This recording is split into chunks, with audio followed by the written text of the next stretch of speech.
Chapter 1930. If they didn't have the 10,000 monk soldiers from the western borders serving as their backbone, facing the 10,000 southern dynasty infantry attacking the city, as well as the 3,000 cavalry waiting outside the city for an opportunity, Phoenix Soaring Town would have only been able to lay down a few more northern Mang barbarian corpses below the city walls and above the city walls. Phoenix Soaring Town would still have been lost. Northern Liang could only hand over this strategic location that covered a small half of the western regions. Perhaps after Lu Province suffered a great defeat to Huang Song's Pu tribe's western army, Phoenix Soaring Town and Lin Yao's gains weren't all that significant. However, as long as both sides were in a deadlock, whoever grasped these two towns had a high chance of changing the battle situation. One side needed to provide Yulandao and Chao Wei with a great rear. The other side could use this opportunity to gather troops from Gusai province to assist Huang Song's Pu tribe. Especially if the Liuzhou cavalry won by a fluke and still had the strength to break through the southern dynasty defense line and attack Gusai prefecture, then Bailiang losing two towns could be said to be a fatal mistake. The 10,000 southern dynasty infantrymen besieging the city could be said to be fearless of death. However, because this was a surprise attack where victory was within their grasp, they didn't bring along large amounts of supplies and siege weapons that would slow down their advance. As a result, even though Northern Mang believed that their siege power wasn't inferior to Northern Liang's Yuzhou and Liangji's southern dynasty infantrymen, it was extremely strenuous for them to fight. Even though the infantrymen under the city walls didn't have any geographical advantage at all, they still displayed astonishing accuracy. Many of the refugee youths who were truly participating in a battle for the first time, even though they were warned not to stick their heads out between the two rounds of arrows, many of their corpses could only be dragged down the horse path. Under the premise that Xie did not use the monk soldiers of Mount Lantua, the groups of dare-to-die warriors with shields and blades in their mouths attacked the city several times. Then, they were forced back time and time again by the Yuzhou infantry and refugee youths. From noon to dusk, the infantry paid close to 2,000 lives. More than half of them died on the city walls and were thrown down. During this period of time, Xie Shibian only let the strong and powerful monk soldiers participate in the defense twice. Twice only. Night battles were naturally not beneficial to the siege side. The infantry gave up after trying to attack the city once. They had attacked the top of the city many times, but were unable to break through. It was just like how the grandmasters of the Jianghu were only one step away from breaking through. Naturally, they would not give up just like that. The second day was destined to be an even more tragic battle. The defenders were extremely silent. Everyone looked at the monk soldiers from Mount Lantua, especially the expressionless young commander. Their eyes were filled with grief and indignation. It was not that they were afraid of death, but as long as the young man with the surname Xie was willing to send 1,000 people to the front line, they could reduce the number of casualties. Even if there were only 500 people, it would be fine. That was why the next morning, when the northern Mang barbarians sounded the siege bugle horn, a high-ranking officer who left from Yozhou's infantry to serve as Phoenix Soaring Army's guardian general said something to Xie Shibian.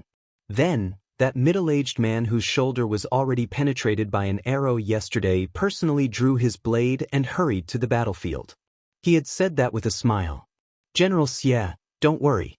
You can sit on the city wall and watch how the Bailiang Frontier Army repels the enemy." In the Liang Army of the Central Plains, if one was a lieutenant or a general, they could be praised by others as a general. However, in Bailiang, only the old Prince Liang Su Shao had this honor. The cavalry and infantry Yuan Zhuozong and Yan Wenluan could not. The new and old Bailiang governor-generals Chen Zhibao and Chu Lushan could not either. Apart from the Yuzhou cavalry that they had fought side by side with outside the pass, the new Liang prince Su Fengnian was rarely called a general. Most of the time, he was just called a prince. This was why Xie Shibian was called a general with his surname. He definitely did not have good intentions. As the deputy general of Liuzhou and the general directly under Fengxiang and Lin Yao, Xie Shibian did not seem to mind at all. His face was dark as he watched the general walk away. For the entire day, more than 2,000 wandering souls and wild ghosts were found by the Buba army in this foreign land. After the 10,000 infantry discussed with the cavalry general, they started to retreat. Of the 2,000 Bailiang border soldiers, only 600 were left. The general who had almost died on the city wall was dragged off his horse by a monk soldier. He spat out a mouthful of blood and cursed in the direction of the deputy general of Liuzhou, F***K Wuxia Shibian. The remaining 600 people, apart from less than 100 old Yuzhou soldiers, were all refugees and young adults. Both sides were filled with hatred for the young man who did not move from start to finish. Just as Beimang was about to retreat, Xie Shibian ordered. Xie Shibian had already ordered, "Monk soldiers, follow me out of the city. No matter the cost, hold them back for at least 6 hours." This kind of action of not doing anything during a battle and then taking credit after the battle had not been seen in the Bailiang border, where military law was like a mountain. Xie Shibian did not explain a word. The middle-aged monk from Lantuo Mountain who had saved the general followed Xie Shibian down the city wall. He hesitated for a moment and finally asked, "General Xie, should we inform Linyao? Take them down along with the infantry?" This martial monk was a top figure in Lantuo Mountain. Whether it was in Buddhism or cultivation, he was very outstanding. One method could lead to 10,000 methods. Through the female bodhisattva's secret message, he knew that the Yuluan sword cavalry would turn around and help them stop the infantry. But for some reason, Xie Shibian shook his head, "No need." The monk could not understand, but he did not say anything. After all, Xie Shibian was the main general.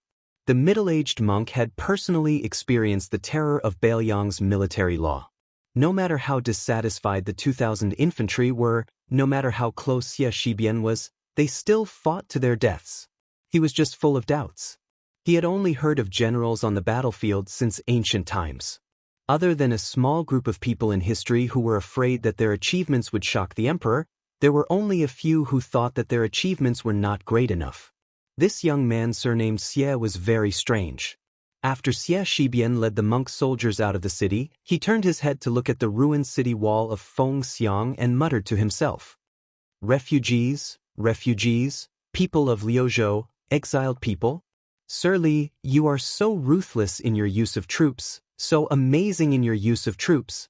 20 years ago, you were talking about war on paper, but it is still better than us fighting now." Chapter 1931. She hesitated for a moment and then said to herself with a miserable expression, "After the Battle of Heluku, you ordered him to lead the cavalry to reinforce Yang Yuanzun. I was very worried about the safety of this one-track mind. So behind your back, I successfully convinced father who had the same worries. I planned to help him enter one of the 2 iron cavalry of the king's tent and become the main general of the Yelu heavy cavalry. But in the end, when father's operation had taken shape, that bastard Yelu Chukai would not agree no matter what. He said that if I forcefully moved him away from brother-in-law, he would run away from home. He might as well take off his armor and go to the Jianghu of the Central Plains by himself."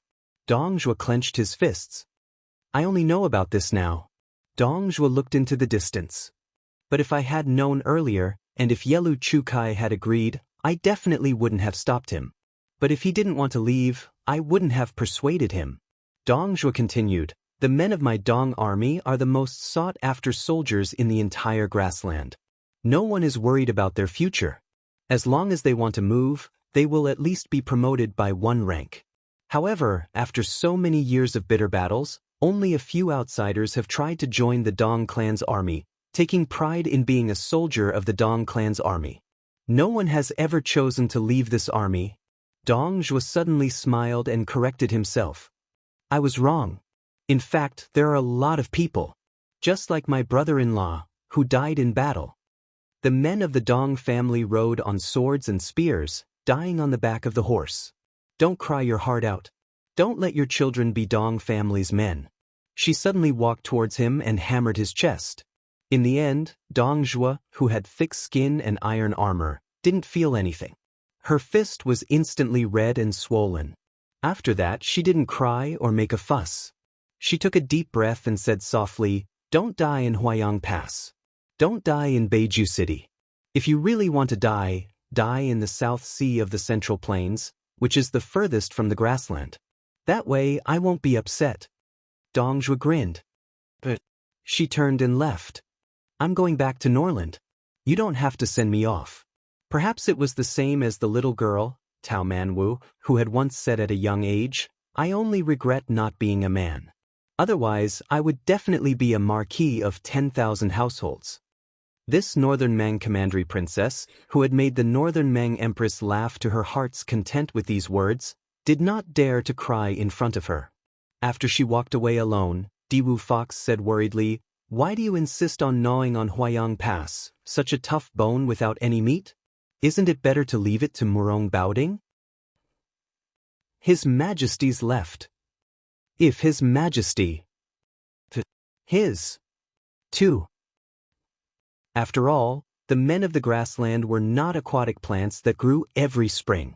They would grow again and again after being cut. Now that the grassland has lost its vitality, if Norland continues to push its luck, I'm afraid there will be internal strife. Even the gods can't fix such a big mess. When the time comes, I, Dongjue, will be the one to suffer. The Bailiang frontier army will reap the benefits and make a great contribution. Dongjue looked to the south. He was looking at Huta City, which had been destroyed by him. Further south was Huayang Pass, which had a natural advantage. It was funny. The grassland army of millions had been fighting with the northern Liang for 20 years. When Old Tu was still alive, the number of times the border army of the southern dynasty had seen Huta City could be counted on one hand. It was not until Su Zhao's death that Dongjue finally grasped power. Northern Mang's horse hooves had stepped on the ground to the south, but they had only advanced a little.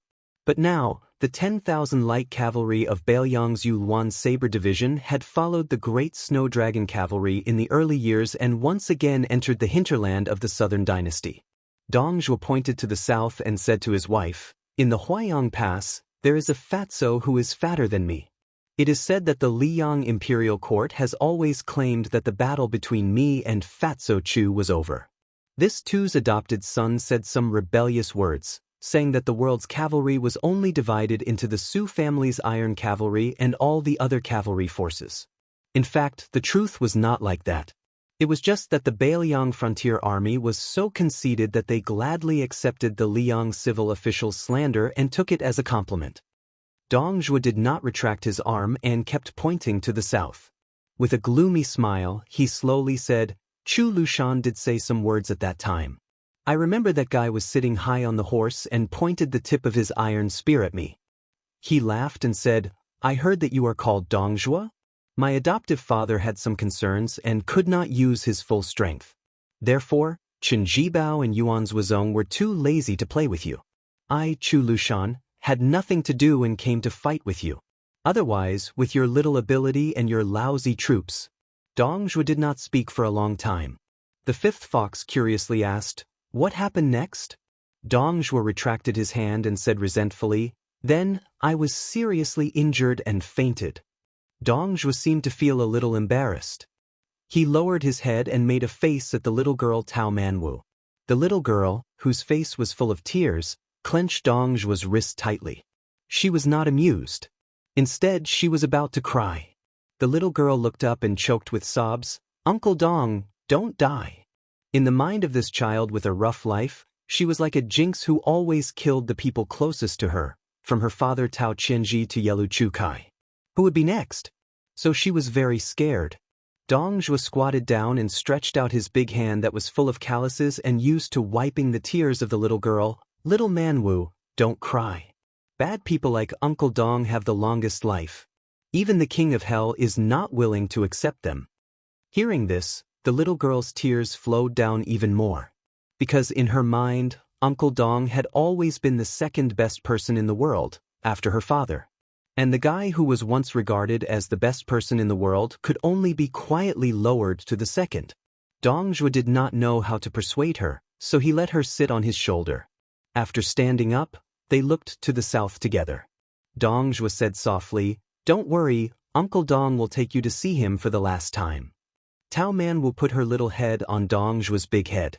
Dongjue asked softly, Little Manwu, how do you hum that ballad? Uncle Dong always can't remember the words. Your little uncle used to sing it in front of me, but he sang it very badly. Little Manwu, why don't you teach him one last time? The little girl gave a heavy hum, but there were too many tears and too much crying. She did not speak immediately. Dong Zhuo was not in a hurry. For no reason, he remembered a passage of scripture. This Beimang general who killed people like scything flax put his palms together, bowed his head and recited piously, "Convert to Buddha and not suffer from all the sufferings of reincarnation. Convert to Dharma and enjoy the blessings of 3 lives. Convert to a monk and not fall into the evil path of reincarnation." At the same time, Tao Man's tender voice also sounded lightly above Dong Zhuo's head.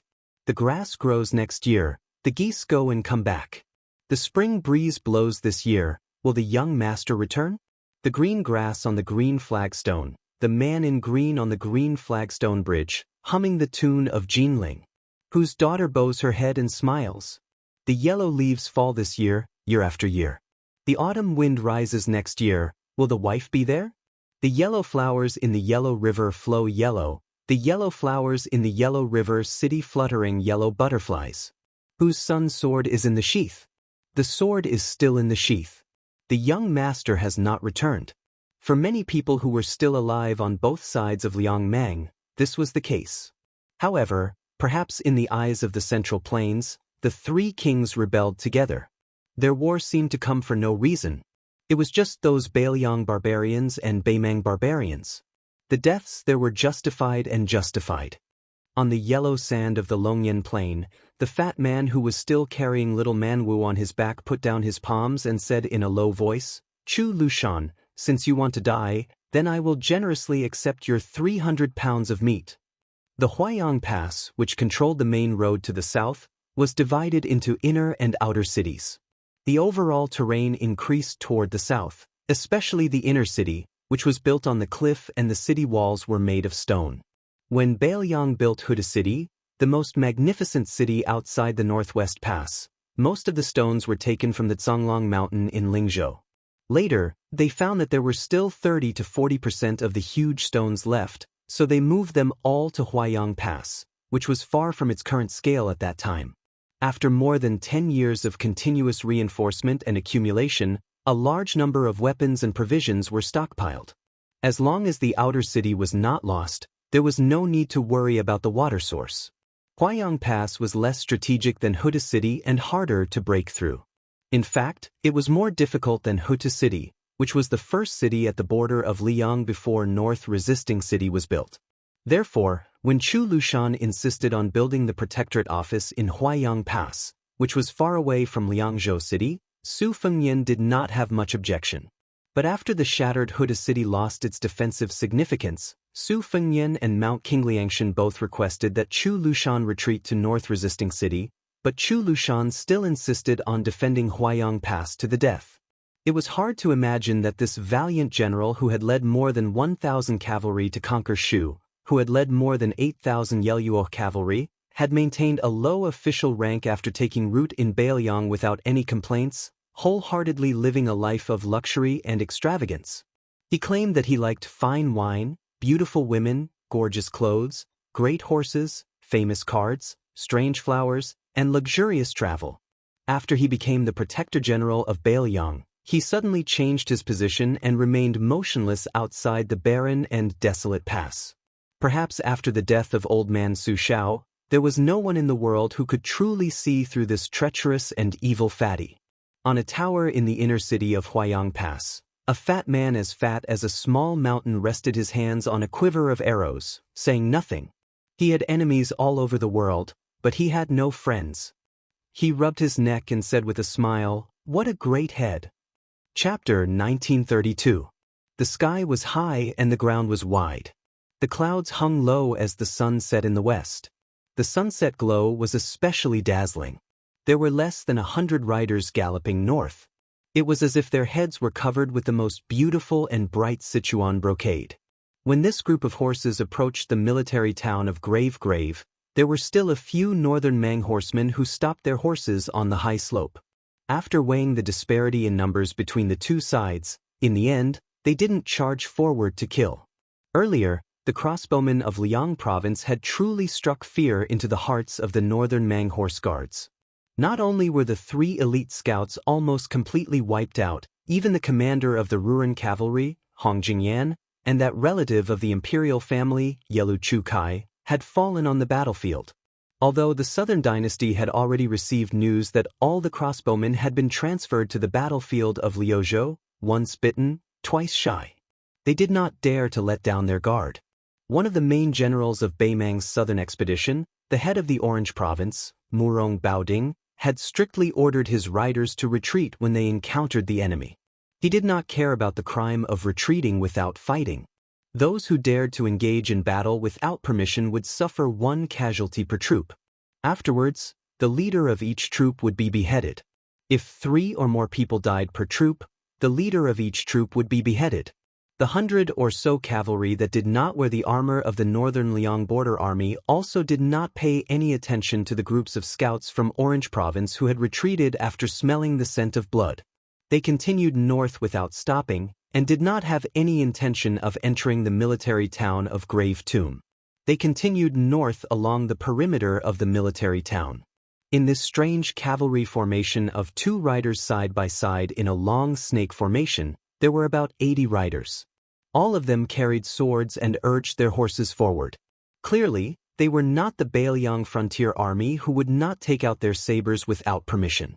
One rider spurred his horse forward and came to the side of the only rider with a cold saber at his waist. He said with some annoyance, "Surnamed Su, even a mosquito leg is meat. We've encountered 8 or 9 groups of Beimeng riders along the way. If you allowed us to act, we would have killed at least 40 to 50 of them. What's wrong? Is your Mount Qing Liang really so poor that you can't even afford to pay the reward of this little bit of military merit?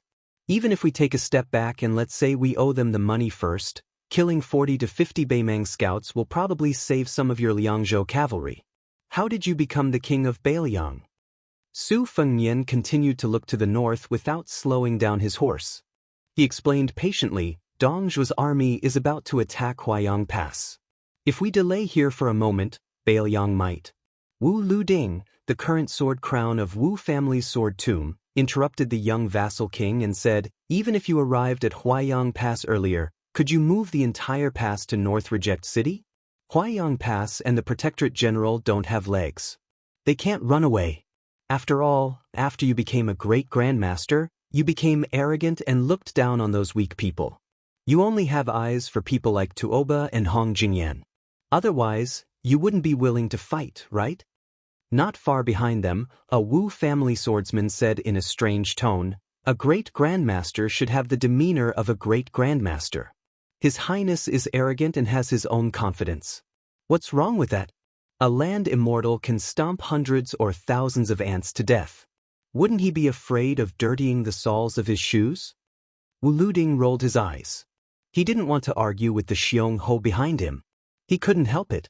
Even in the Wu family's sword tomb, where the family's sword art was the world's sword art, only the old ancestor could slightly suppress Demon Zhu. No matter how conceited Wu Luding was, he still had to admit that there was still a gap between him and Zhu Huang in terms of cultivation and attainment. The Wu family's ancestors had long established a family rule. The length of the sword qi determined the size of the principal.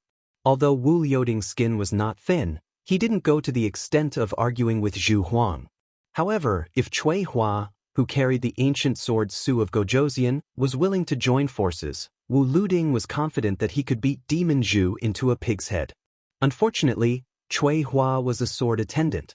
According to the Wu family's unshakable rules, she couldn't participate in the competition between Sword Crown and other Jianghu people. To put it bluntly, a sword attendant was someone who specialized in collecting Sword Crown's corpse. Su Fengnian smiled and shook his head. He didn't continue to explain. Some Beiliang's family matters couldn't be explained to these Wu family swordsmen, who had left behind the teachings of their ancestors. Don't seek the wall of Lianqing, seek the killing sword. Su Fengnian's mood was much heavier than what he showed on the surface. Chu Lushan refused to leave Huayang Pass. He only gave one sentence to North Resisting City. "Whether I, Chu Lushan, am at Huayang Pass or not, the situation on the battlefield outside Liangzhou Pass will be completely different." Su Fengnian understood the meaning behind these words, but he still hoped to fight for one last time, to fight for it in person. Not as the master of the 300,000 Bailiang cavalry, not as the vassal king, not as the Bailiang protector general, but as the eldest son of the first wife of Su Shao, to meet Lu Qiu'er, who had killed his foster son. The reason why he was so nonstop was because Su Fengnian knew very well that once Dong Zhuo personally appeared outside Huayang Pass, Chu Lushan would definitely not leave. Su Fengnian couldn't just knock Chu Lushan unconscious and tie him up back to North Resisting City. It was meaningless. As for why he didn't abandon the 80 Wu family sword tomb cavalry and rush to Huayang Pass alone, this was somewhat complicated. There were thousands of things in the world, but peace of mind was the most difficult to find. The closer they got to the rugged southern entrance of Huayang Pass, not only the bored Wu Luding, who was beside the young vassal king, and the beauty Nalan Huayu, who was secretly looking at the back of the young vassal king from time to time, even Suihua, who had a pure heart of sword that had reached the spiritual perception realm, noticed Su Fengnian's strange mood. Huayang Pass was known as the most dangerous pass outside Liangzhou Pass. The narrow and winding mountain road at the southern entrance played an important role, which made this pass have no worries. Perhaps realizing that there was a problem with his mental state, Su Fengnian suddenly turned his head to look at Wu Luding and asked with a smile, "I heard that in the past 20 years, your Wu family's old ancestor has commented on the swordsman of the sword catacomb.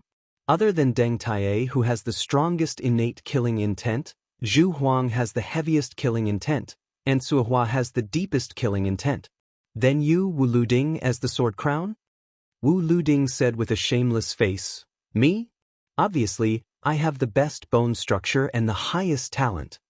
Zhu Huang, who was sitting on the back of the horse with his arms crossed, snorted disdainfully and sneered.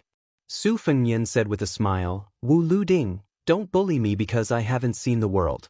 Not to mention other things, I have seen a few natural sword embryos. The charcoal girl of the Guanyin sect and Chen Tianyuan of the Taibai sword sect, their bone structures are better than yours." Chapter 1933. Wu Luding nodded and said indifferently, "I have the highest talent. What is there to be afraid of? When I was very young, the old ancestor told me that I am a sword Dao genius that only appears once in 100 years. My sword Dao can't be improved by normal methods." Su Fengnian chuckled. Wu Luding stared at the young king and said seriously, "Su, think about it, when you and I first met on the river, what realm was I at? I was only at the fake Shen finger level, but at that time, I was already roaming the pugilistic world as the sword crown. What do you think I relied on?" Su Fengnian smiled and said, "Your face?" Wu Luding paused for a moment, then he smiled brightly and rubbed his face. "That's right." Sword maid Suihua, who had her eyes closed, sighed slightly. The first time was when Lu Ding entered the Sword Mountain for the first time when he was young. At that time, almost everyone didn't think that this lazy kid could pull out a sword. Unexpectedly, he attracted all 12 swords to recognize him as their master. It could be said that it was one of the rare occurrences in the long history of the Wu family. After that, Lu Ding, who had been practicing the sword for 3 days, became even more perfunctory. Until the sword tomb decided on the new sword crown candidate, Lu Ding, who had been stagnant at the 3rd grade realm, suddenly comprehended a few finger Xian sword techniques. Wu Luding laughed and said, "This is a genius. If I really practice the sword diligently, wouldn't that be amazing?" Su Fengnian agreed for the first time, but the next sentence made Wu Luding completely deflated. "If I didn't calculate wrongly, Sword Crown Wu still has one more chance. Now that he is at the Finger Xian realm, then it is still possible for him to stagger into the celestial realm. Not bad, he should be able to fight with people of the same age. That Xianyuan Qingfeng of the Hui Mountain, who was said to have comprehended immortality after watching snow for a night. Of course, the premise is that she only uses one hand." Wu Luding was furious. "Even if I can only break into the celestial realm, even if I can't reach the great celestial realm, I will definitely be able to use 1 or 2 moves of the Earth Sword Immortal." Su Fengnian replied with an "oh" and added fuel to the fire. 1 or 2 moves? That's pretty impressive. Like me, I only have a few dozen moves." Wu Luding looked pitiful and turned to look at Nalan Huayu. "Aunt Nalan, this guy is too much of a bully." She smiled sweetly and added insult to injury, "Aunt is not your mother, It is useless to complain to me. Su Fengnian smiled and said, "Yes, Sister Nailin, don't pay attention to him." Nailin Huayu raised her eyebrows, and her smile became wider. The charm between her eyebrows was like smoke curling in spirals. Wu Luding instantly came back to life and was in high spirits. He turned his head and whispered to the sword attendant, "Suwa, listen to this fellow's tone. He is indeed an old hand who has been through thick and thin. Suehua, right?" Unexpectedly, Suehua's words were not shocking, and she said with an indifferent expression, "No." The young sword crown Wu, who seemed to have suffered a fatal blow from the earth sword Immortal, suddenly felt like his heart was dead, and he only felt that life was meaningless. Su Fengnian took a deep breath.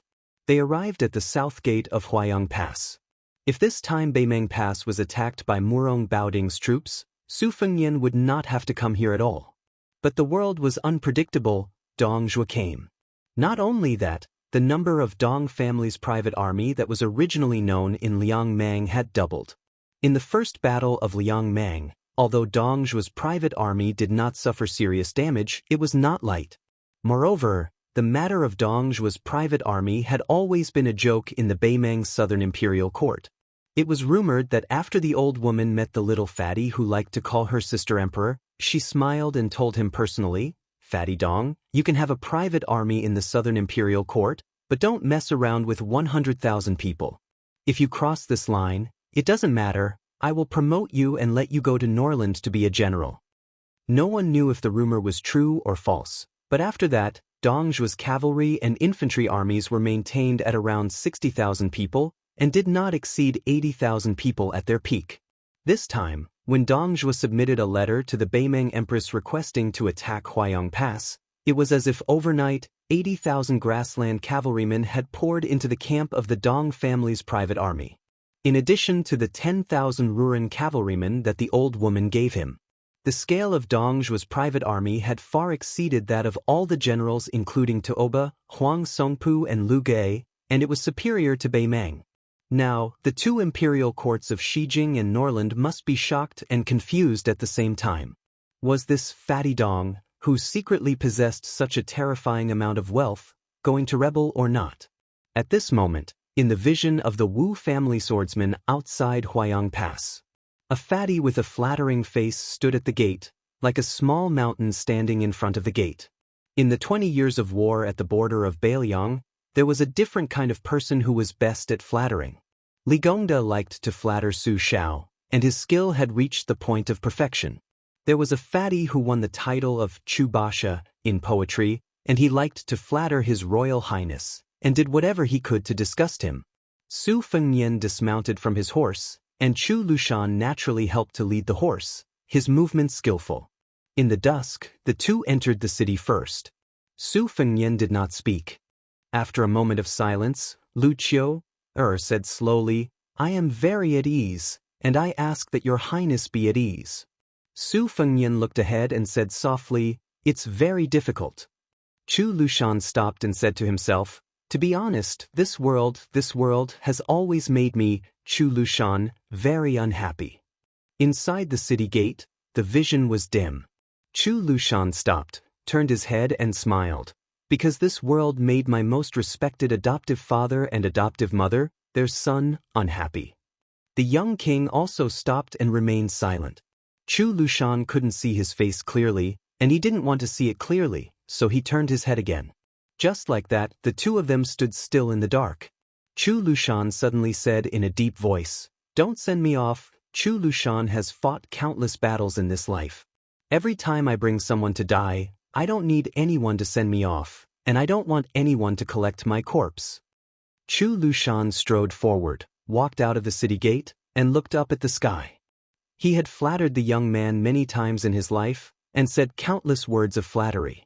This fatty, at this time, was thinking of many years ago, when he let the child ride on his neck, and he rode on the Su family's warhorse at that time. Two brothers with different surnames, riding together in the west wind.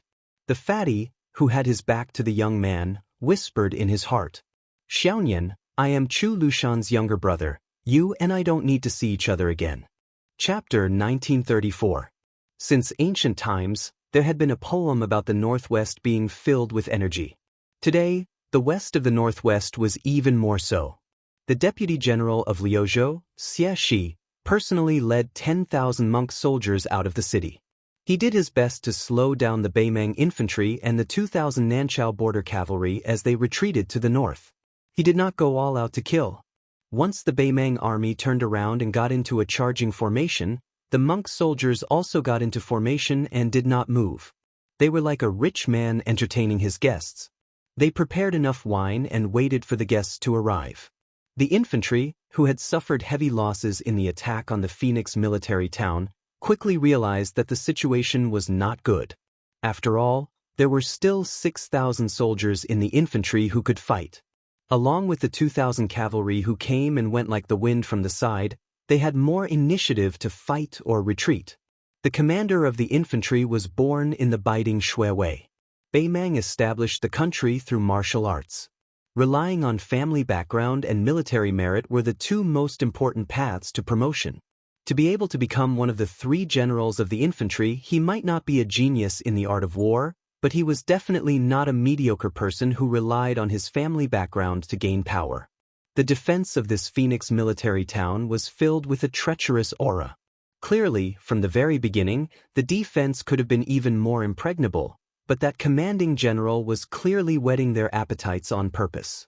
Like a brothel girl who wanted to say something but didn't say anything, he clearly wanted to sell his art and not his body, but he gave people a false impression that he wanted to refuse but was still willing to accept.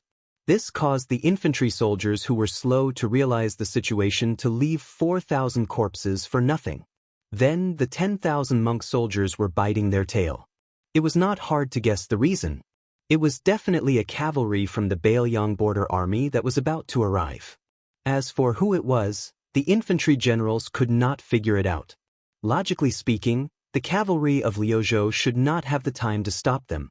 In this sneak attack on the 2 towns of Fengxiang and Linyao, the Nanchao border army had sent out 20,000 infantry and 5,000 elite cavalry to escort them.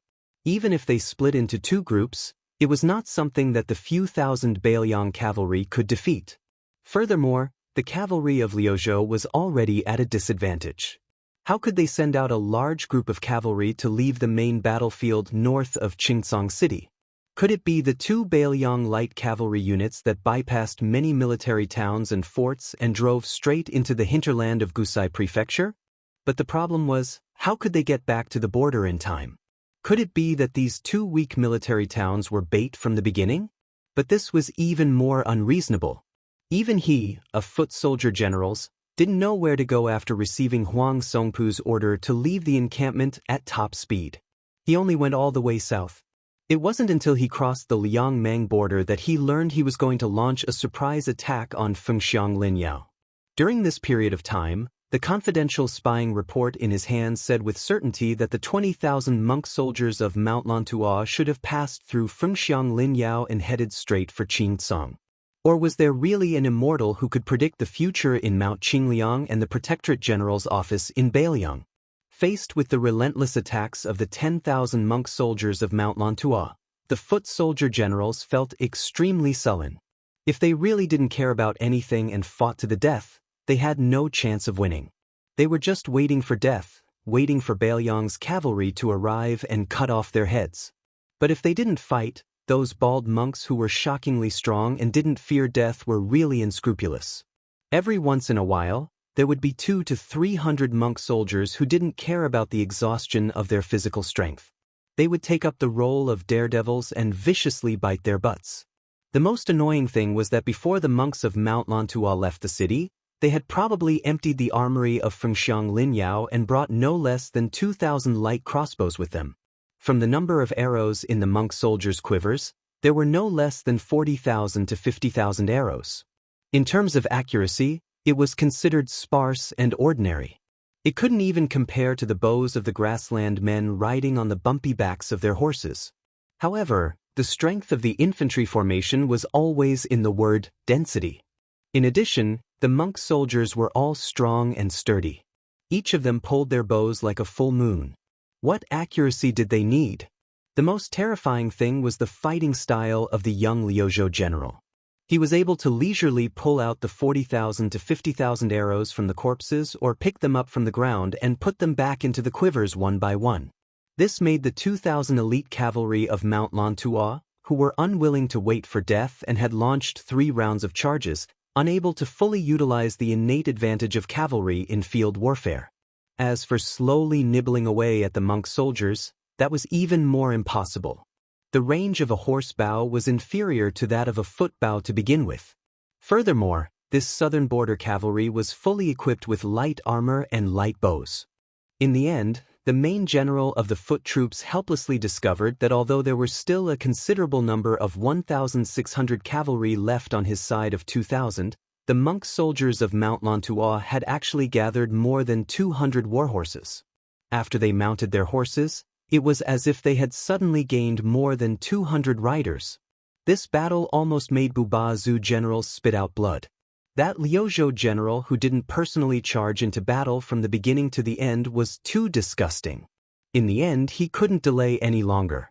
Bubazu generals could only go find the cavalry general from Gu Saizhou's Rock Cliff military town. He wanted to say something but stopped. It was very difficult for him to speak. The cavalry general who knew what was going on smiled and didn't say anything. Although they were just acquaintances before, this cavalry general took off a heavily worn white jade python belt from his waist and begged Bubazu to give it to his young eldest son when they returned to the southern court. He only said that it was given to his father by the previous emperor. Although it wasn't worth much now, it was a family heirloom of their small family. The 1,600 cavalry finished organizing. The horses' heads faced south, the war blades pointed south. The cavalry general turned his head and watched as Bubazu quickly left the battlefield. Chapter 1935. This ordinary cavalry general whose reputation in northern Mang's border pass wasn't all that well known, perhaps he didn't know that not long ago, in another battlefield in Flo province, there was a northern Liang cavalry general who shouted out those tragic and stirring words, "May the dead follow me in death." As Hong Jia rushed north and brought hundreds of thousands of people to the Beimang court, the martial spirit of the grasslands did not fade. However, it imperceptibly injected a soft atmosphere, just like the green grass on the grasslands year after year. This border army cavalry general, who was only a secondary grade 4 official, would occasionally head to the Shijing court to participate in military discussions. During that time, he met many civil officials. Most of them did not have the same temperament, and he never got along well with them. However, on the scattered celebratory banquets or the banquets where he was dragged to make up the numbers, he also heard some unimaginable foreign things. For example, the Jiangnan apricot flowers in the misty rain, the deep flower branches, the shallow flower branches, and the branches welcoming spring. He knew that he and the 1,600 men behind him were destined to never see the scenery of Jiangnan. It was just death. This cavalry general pulled out his Beimang war knife and shouted angrily, "Kill!" When Xie Shibian left the city, he was riding a Bailiang warhorse. At this moment, he stopped behind the monk soldier formation and raised his head to look over. He smiled slightly. 20,000 monk soldiers fought on foot against cavalry. Very quickly, a group of 10,000 Bailiang light cavalry would return the favor and fight on foot. Moreover, Bailiang actually had the advantage in numbers on both sides. This kind of good situation that should not have appeared on the Liangmang battlefield was naturally due to one of Dechu's twin jade annulus. However, when Xie Shibian saw the Beimang cavalry valiantly heading to their deaths, this Liuzhou deputy general could not help but think of the tragic battle at Miyun Pass. The corpses piled up like a mountain. It was impossible to tell whether they were the Bailiang frontier army or the Beimang barbarians. It turned out that the Bailiang cavalry was not the only one who viewed life and death as a small matter. Beimang was also the same. After that, Xie had a long career in the military and officialdom in the western frontier. As a peerless Confucian general who eventually reached the rank of second-rank general in Liang and received the title of Pillar of the State, as the cornerstone of the northwest of the country, he had never been called a barbarian in his life, even though the overall situation was already set, and he continued to suppress the rebellions in the grasslands time and time again. These two words were used as the prefix for Beimang soldiers. To the south of the outer city of Huaiyang Pass, the rider who didn't enter the city stopped alone on the yellow sand slope, as if he was waiting for someone. In next to no time, a tall and sturdy figure tore through the sky and flashed over with an imposing manner. The young vassal king, who had left the 80 riders of the Wu family behind, dismounted from his horse and asked in a deep voice, "How is it?" One of them, a man from the sect, had an ugly look on his face. By the time I arrived at Dunhuang City, it was already too late. Tens of thousands of grassland cavalry had already broken through the city and were still heavily surrounded. After I broke into the city, I didn't find the woman you mentioned. After that, I only found out that the man named Su Pu had died in the battle. Su Fengyan pursed his lips tightly and trembled slightly.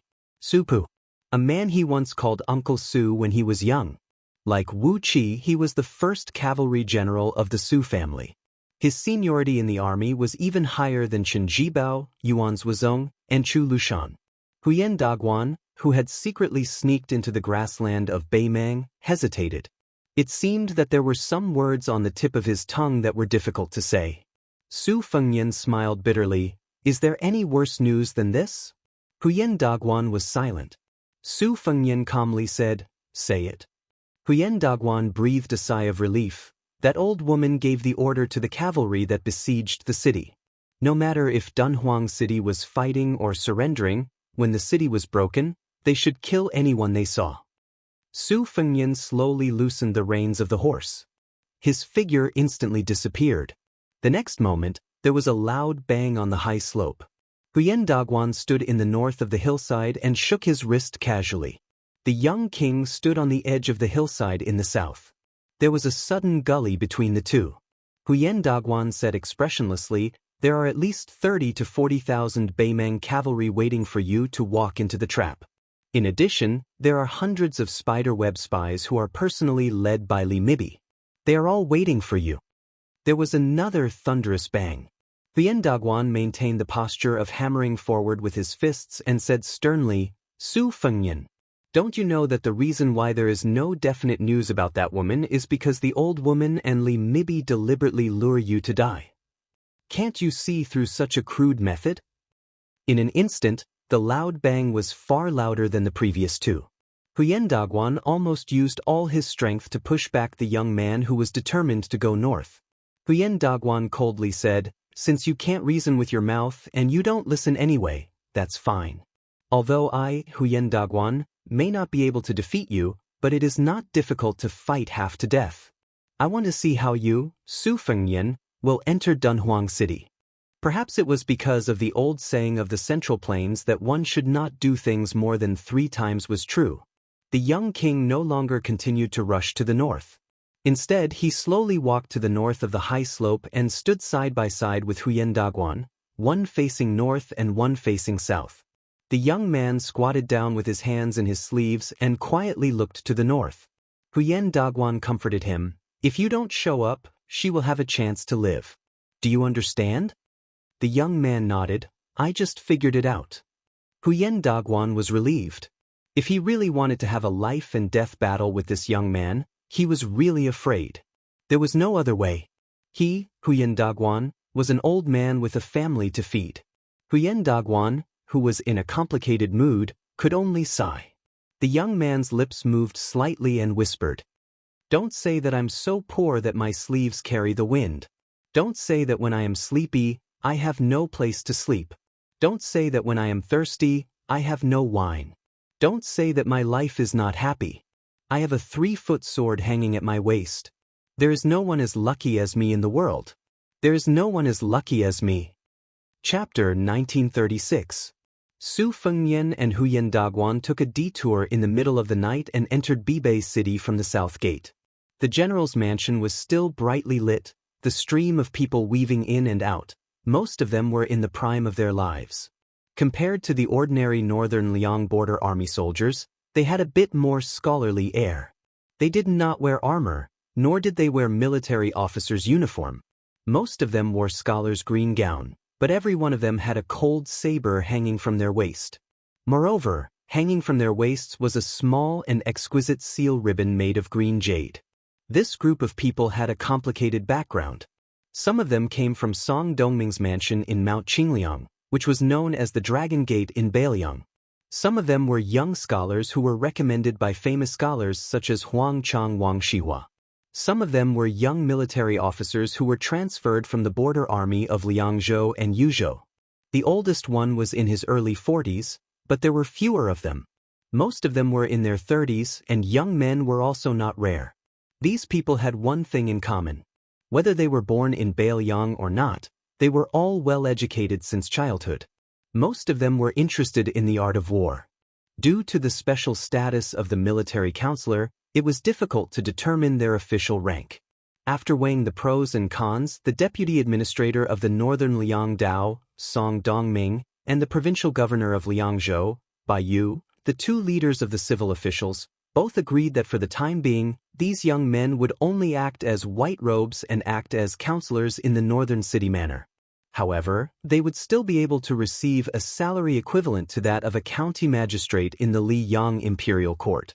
It sounded like the salary was not low, but the deputy administrator and the provincial governor of Liangzhou had said at the beginning that they had to owe them money first. However, after everyone received the transfer order, they were still happy to accept it. The mansion occupied a large area. Su Fengnian walked all the way to the council hall because there was an unwritten rule that all people, regardless of their official rank, only slowed down when they saw the young king. They didn't stop, nor did they need to salute. At most, when they bumped into each other, they would slightly move to the sides of the corridor to make way for the young king. Almost everyone today found that although the young king was still approachable, his momentum seemed to be a bit low and restrained, as if he had a lot on his mind. Su Fengnian came to the council hall, which was the most important place in the mansion. Compared to the council hall in Mount Qingliang, the latter had more symbolic meaning. The spacious council hall in Bibei City with a solemn atmosphere was the most important place to decide the direction of the war outside Beiliang. Su Fengnian smiled and nodded. He then waved his hand to indicate that they did not need to pay attention to him. Huyen Daguan did not follow the young king into the council hall. He strode away. This time, he was not only leaving Bibei City, but also leaving Liangzhou. He was leaving Beiliang with his wife and children. He was going to Shishu for sightseeing. When Huyen Daguan left, he seemed to be quite angry. He was cursing and rubbing his arms. Bruises and scars could be vaguely seen.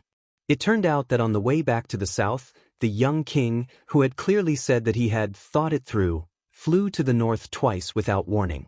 Huyen Daguan managed to stop him once. The second time, he was full of anger. He directly grabbed the young king's ankle and smashed the young king into the ground, creating a dusty pit. This Beimang Jianghu man replaced Chao Changqing's position in the new Two Dynasties Martial Arts Review. He became one of the 4 grandmasters in one fell swoop. Although he was at the bottom of the 4, he was recognized by the world as someone who could stand shoulder to shoulder with Su Fengnian, Tuoba, and Dong Tai.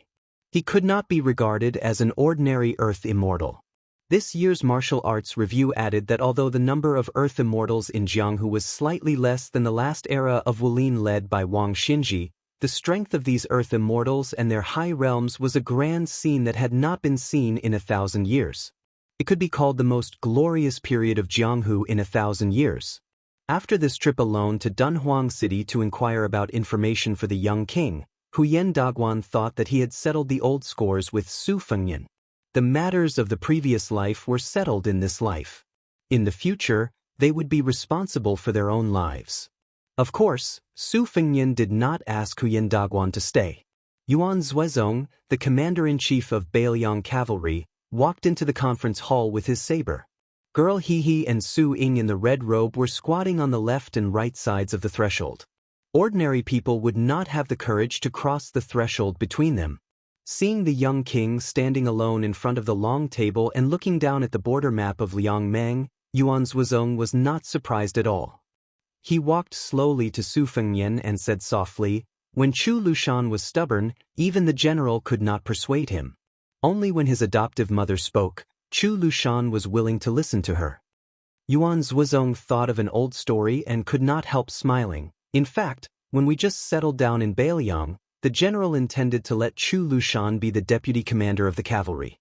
Half of it was to reward Chu Lushan for his military exploits in the Spring and Autumn War and the Northern Grassland, and the other half was to restrict Zhong Hangu, the only one of the Su family who was conferred the title of Huaihua General by the imperial court. At that time, Zhong Hangu was very envious of the title of general given by Zhao Dun of Liang, but he was also very hesitant. After all, it was deliberately used by Zhao Dun of Liang to disgust his adoptive father.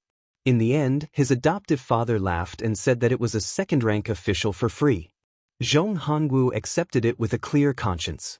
However, Chu Lushan was so angry that he did not want to be the deputy commander of the cavalry outside Liangzhou Pass. He said that he was afraid that he could not help but slap the old guy surnamed Zhong to death. Therefore, he became a small official in Liangzhou City, neither civil nor military. Only Chu Lushan himself was willing to endure the hardship. Others could not understand that the 8,000-old Yelyuo cavalry he trained were also disbanded at that time. After all, the General Chu Lushan left the border army, so the name of the cavalry was not legitimate. Otherwise, they could not establish themselves outside Liangzhou Pass. That would be too unreasonable. Su Fengnian suddenly raised his head and put his fists on the table. He asked, "Is Chu Lushan staying in Huaiyang Pass really more beneficial to the overall situation of Bailiang than strategizing in Bailiang City?" Chapter 1937. Yuan Zhuozong was not in a hurry to give an answer. Instead, he calmly digressed, "Chu Lushan used to be a true cavalry general. He joined the cavalry army in the early days of the Spring and Autumn War. In fact, he was an elder of the Su family. However, Chu Lushan was too ruthless in leading his troops to fight. He was ruthless to the enemy and even more ruthless to himself. If he was given 1,000 cavalry, others might have at least 400 or 500 men left after a hard battle. However, it was lucky for him to have 200 or 300 cavalry left. Therefore, although Chu Lushan was known as the first person in the Su family to win battles, he had not been able to gather his own troops. However, Chen Zhibao, as the long war of the Spring and Autumn War slowly progressed, he had more and more men under his command. Finally, he stood out and even vaguely surpassed Wuqi and Su Pu in terms of real strength. Later, Chu Lushan led 1,000 cavalry to Shu. Do you know how he got them? Only Mr. Li felt that it was feasible. In the end, the great general was so annoyed by Chu Lushan that he had him recruit soldiers and buy horses to do whatever he wanted with as many soldiers as he could find. In the end, Chu Lushan only managed to gather around 200 old soldiers. The remaining 800 or so were borrowed from me shamelessly. At first, I was unwilling, so Chu Lushan went to Mr. Li and had him intercede on his behalf. Only then was Chu Lushan able to bring 1,000 cavalry to attack Western Shu. Yuan Zhuozong sighed heavily and said with emotion, "After that, he led 1,000 cavalry to Shu. Originally, our Su family army was prepared for the worst. We did not bring a single horse and only infantry to Western Shu. However, on that territory, there were 20,000 enemy cavalry, which had never been heard of in the hundreds of years of Western Shu's history. You know, in the last years of Dafeng Dynasty, 300,000 grassland cavalry successfully went south with irresistible force. However, in the end, less than 10,000 cavalry successfully entered Western Shu." Yuan Zhuozong turned to look at the young lord and slowly said, "Leading the cavalry to fight, whether it is a frontal attack or a surprise attack, I, Yuan Zhuozong, am naturally not inferior to Chu Lushan. If there are a series of big and small battles in a war, I dare to say that in the end, I and Chu Lushan are roughly equal.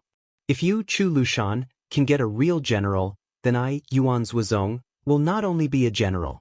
However, in that series of battles, if someone has to face 2 or 3 extremely difficult battles in a row, I, Yuan Zhuozong, dare not to say that I can win all of them. However, Chu Lushan, he absolutely can."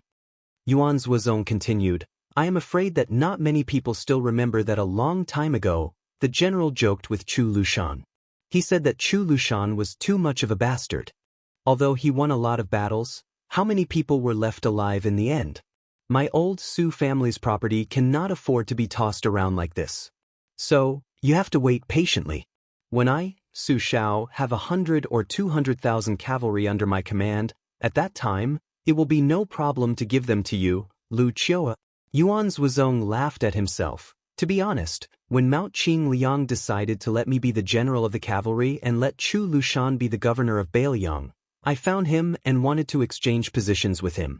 It could be considered as fulfilling the promise of my adoptive father, because I knew that Chu Lushan's infatuation with the cavalry was unparalleled.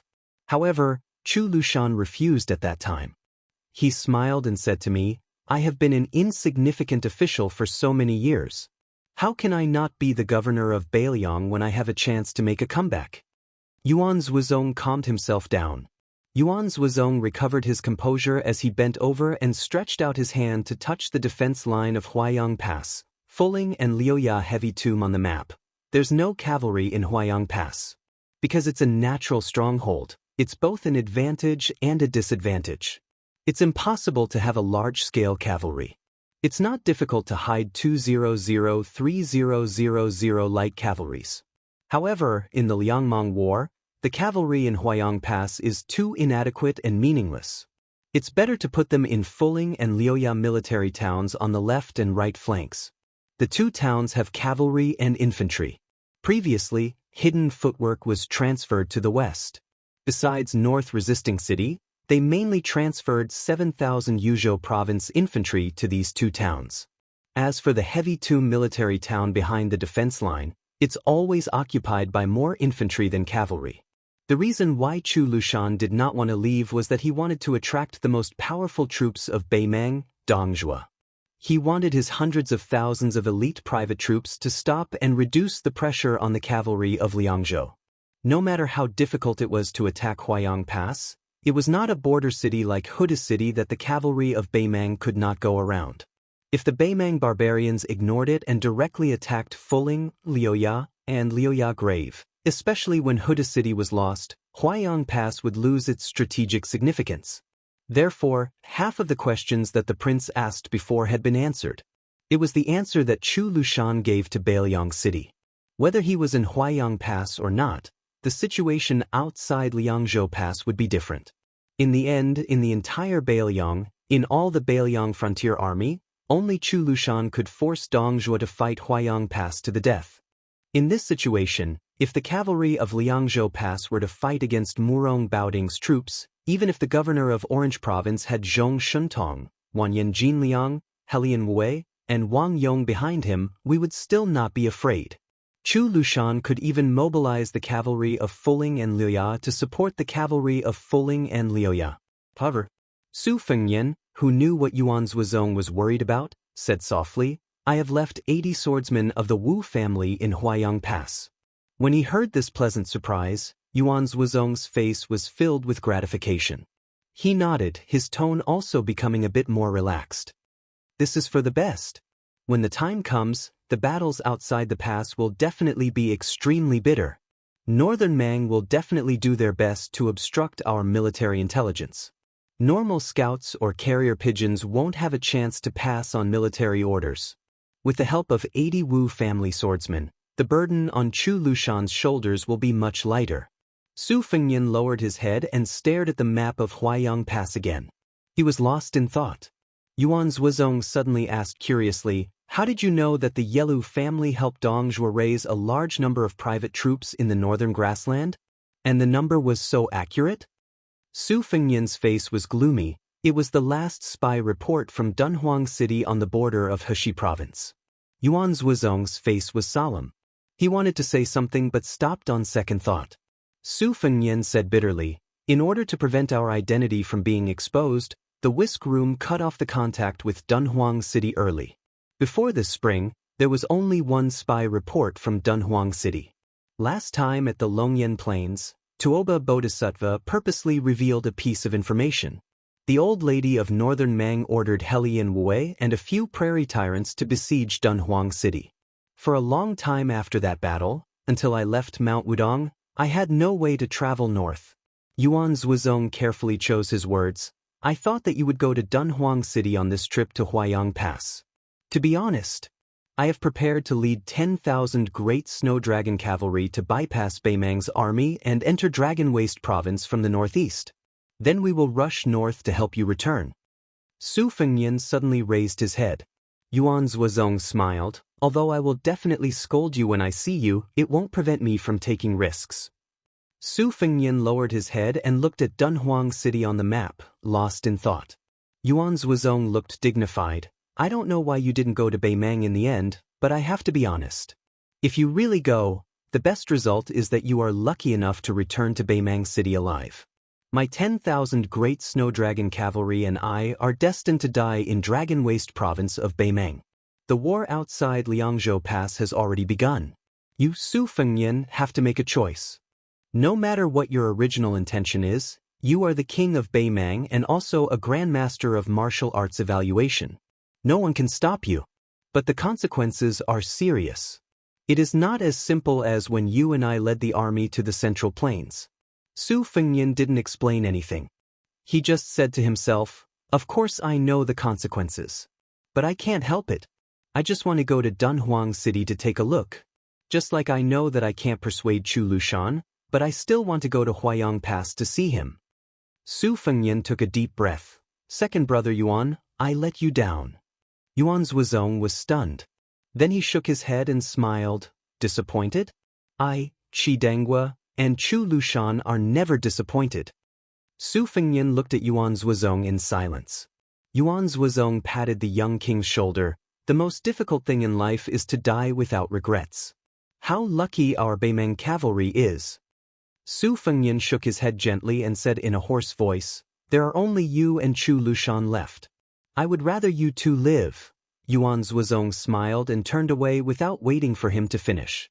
The commander-in-chief of Beimang cavalry, who had his back to the young king, said with a smile, let's talk about living in the next life. Chapter 1938. When Su Fengnian left the meeting hall, he felt a chill. He looked up and found that it was an unexpected autumn rain. The large red lanterns hanging in the corridor emitted a soft yellow glow. Hehe, Miss Hehe and Su Ying in the red robe followed behind the young vassal king. On the way down the stairs to the second hall, Su Fengnian suddenly stopped. He waited until the two girls came to his side, one on the left and one on the right. He raised his hands high and put them on top of their heads to shelter them from the rain. Along the way, there was still a lot of people in the middle of the night. A counselor holding an oiled paper fan walked quickly from the back hall to the military office. After seeing this rare warm scene, he hesitated for a while and gave up the idea of giving the umbrella to the young king. On both sides of the corridor in front of the meeting hall, there were 6 departments: soldiers, officials, households, rights, punishment, and works. Now Yang Shenxing, the deputy provincial governor of Bailiang Road, was in charge of the military office. Li Gongda, the administrator, was on duty in the official office. Bai Yu, the governor of Liangzhou, was temporarily in charge of the household office. Although Mr. Bai Lian had a governor's mansion in Liangzhou City that he took over from Tian Peifong and also kept a government office in Mount Qingliang, Bai Yu obviously wanted to focus on Beiju City in the future. Whether it was for the Battle of Liangmang or to get rid of the shadow of the deputy administrator, Song Dongming, Bai Yu's ruling skills were beyond doubt. Not to mention a small household office, he could even skillfully control a government office in Liang City. Chancellor Wang, who temporarily left the academy, was in charge of the rights room. Song Changsui, the head of the School of Moism, continued to perfect Beiju City as the deputy supervisor of the construction of Beiju City. No one sat on the first transaction in the torture room. The 2 departments, Yangying and Fushui, each had a spy leader with a strong resume. After the main hall on the central axis, there was a second hall with a plaque, Summer Seeking Hall, hanging. It was very strange. The residences and palaces of the world's monarchs were all summer resorts. The main building of the second hall was the signing room in the middle. The young king's study was also next door. However, compared to the unparalleled elegance of the Wutangan of Mount Qingliang, it could be said to be extremely simple and crude. The books stored there were also the files of the Bailiang Frontier Army. Apart from this, the Liangzhou Left and Right Cavalry Army, the Liuzhou Longxiang Army, the Iron Stupa, the White Feather Light Cavalry, and many other elite border armies outside the Liangzhou Pass also had their own barracks here. There was also the Yuzhou Infantry Division, the 4 Prefectures General Division, and the 14th Lieutenant Division. They all had their own yamen to facilitate the smooth transmission of military orders. The plaque hanging above the 3 halls, Hall of Contemplation, was taken from Li Yishan's words, 8,000 years of merit requires the most contemplation.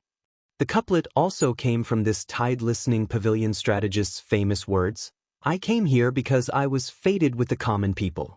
I want to have a clear conscience, even if I die, I have no regrets.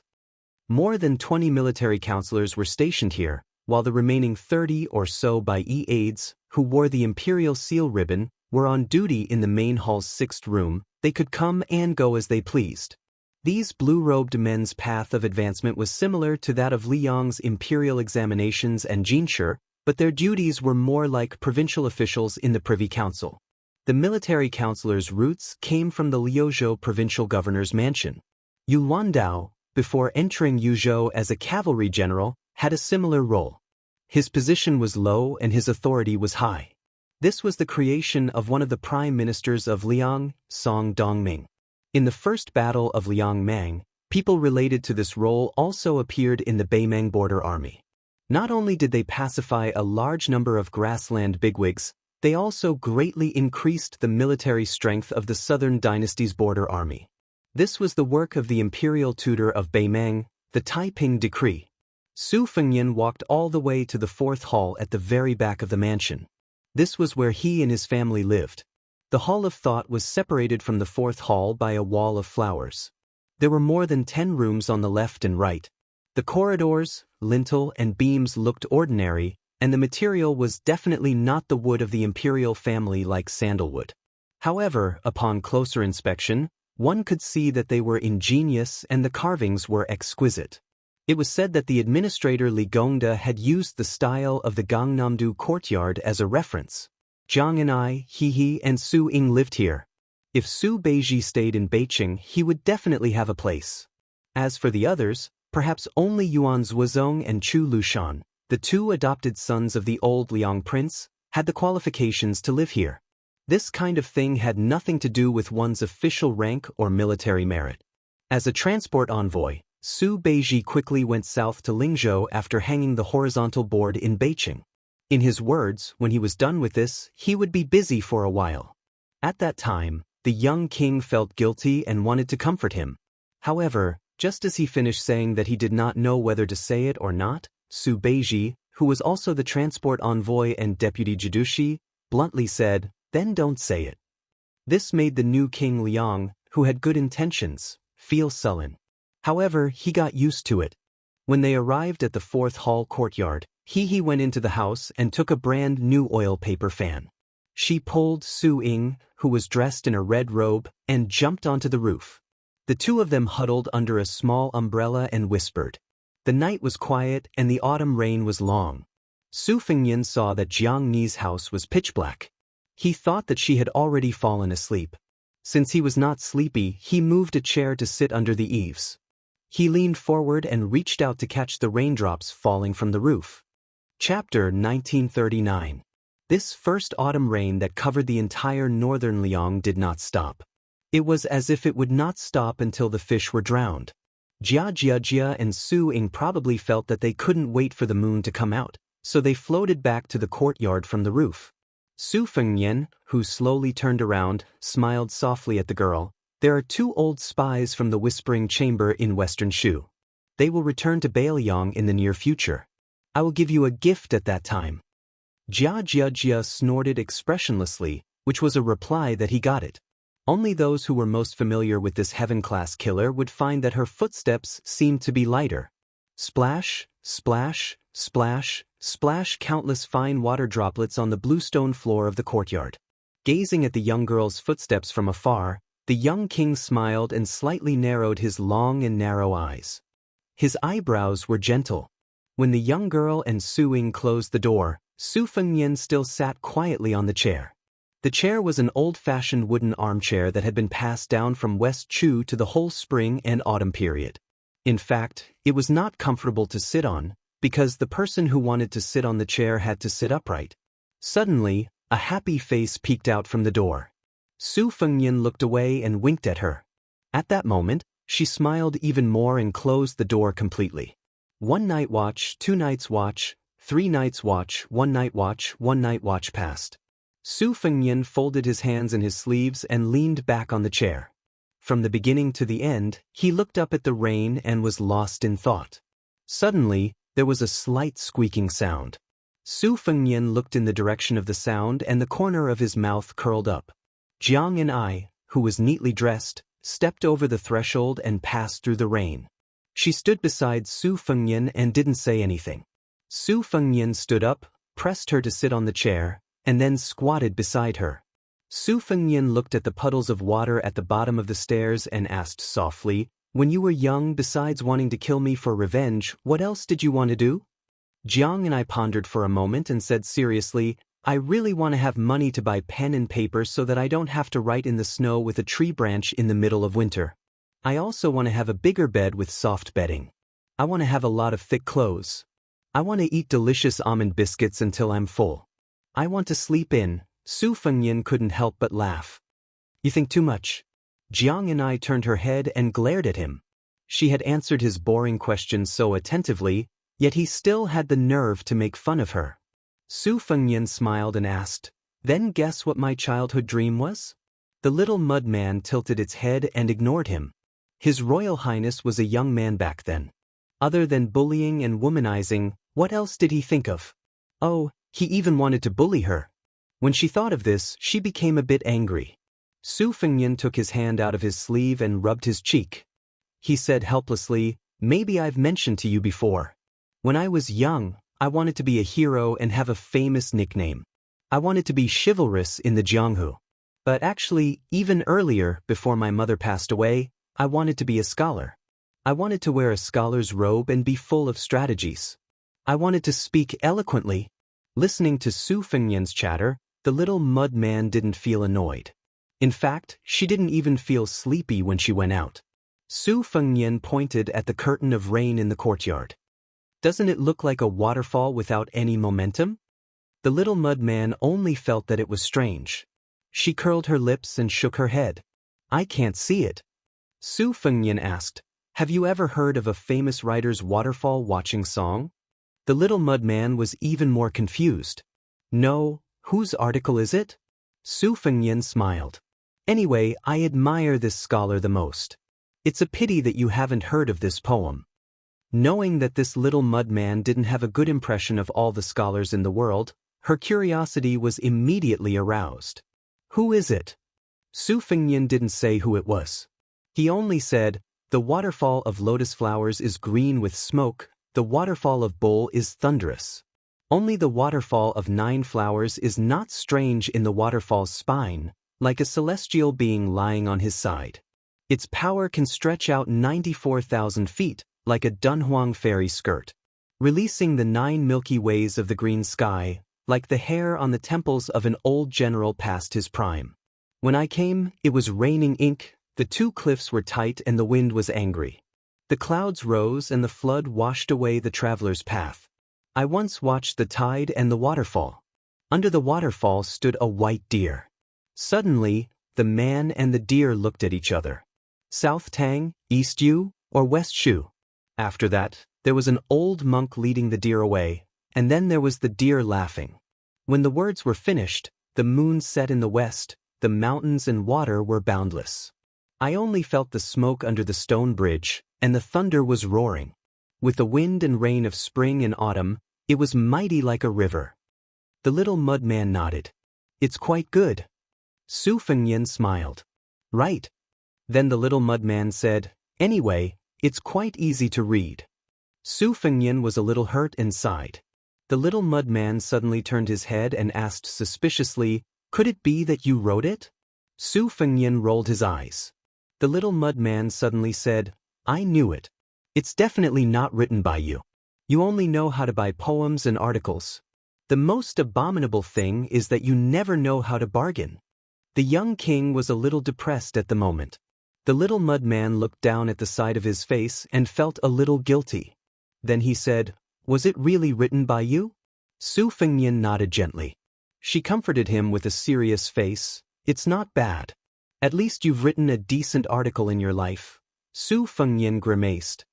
You might as well not have comforted me. After a long silence, Su Fengnian said to himself for no reason, what is a dream?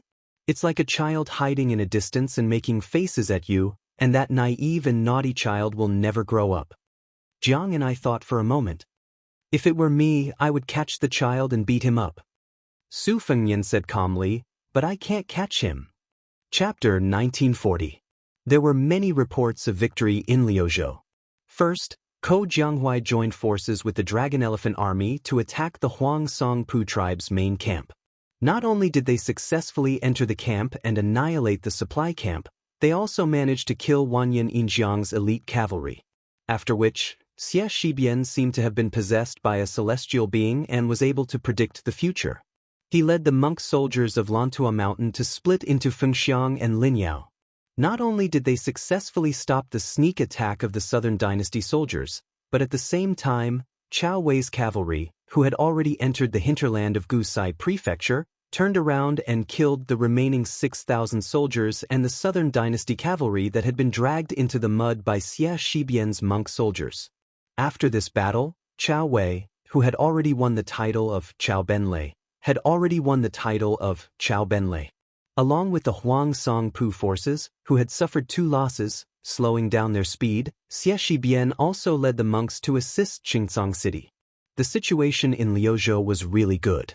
However, during this period of time, a report accusing Xie Shibian was passed around the Luzhou provincial governor manor and sent to the North Resisting City manor. It caused North Jebei City, which was covered in the autumn rain, to have a sharpness and killing intent. Su Fengnian stood in the solemn military room and gently put down the memorial that Yang Guangdou, the provincial governor of Liuzhou, Qin Shiliang, and Ko Jianghuai, the general of Liuzhou, had signed.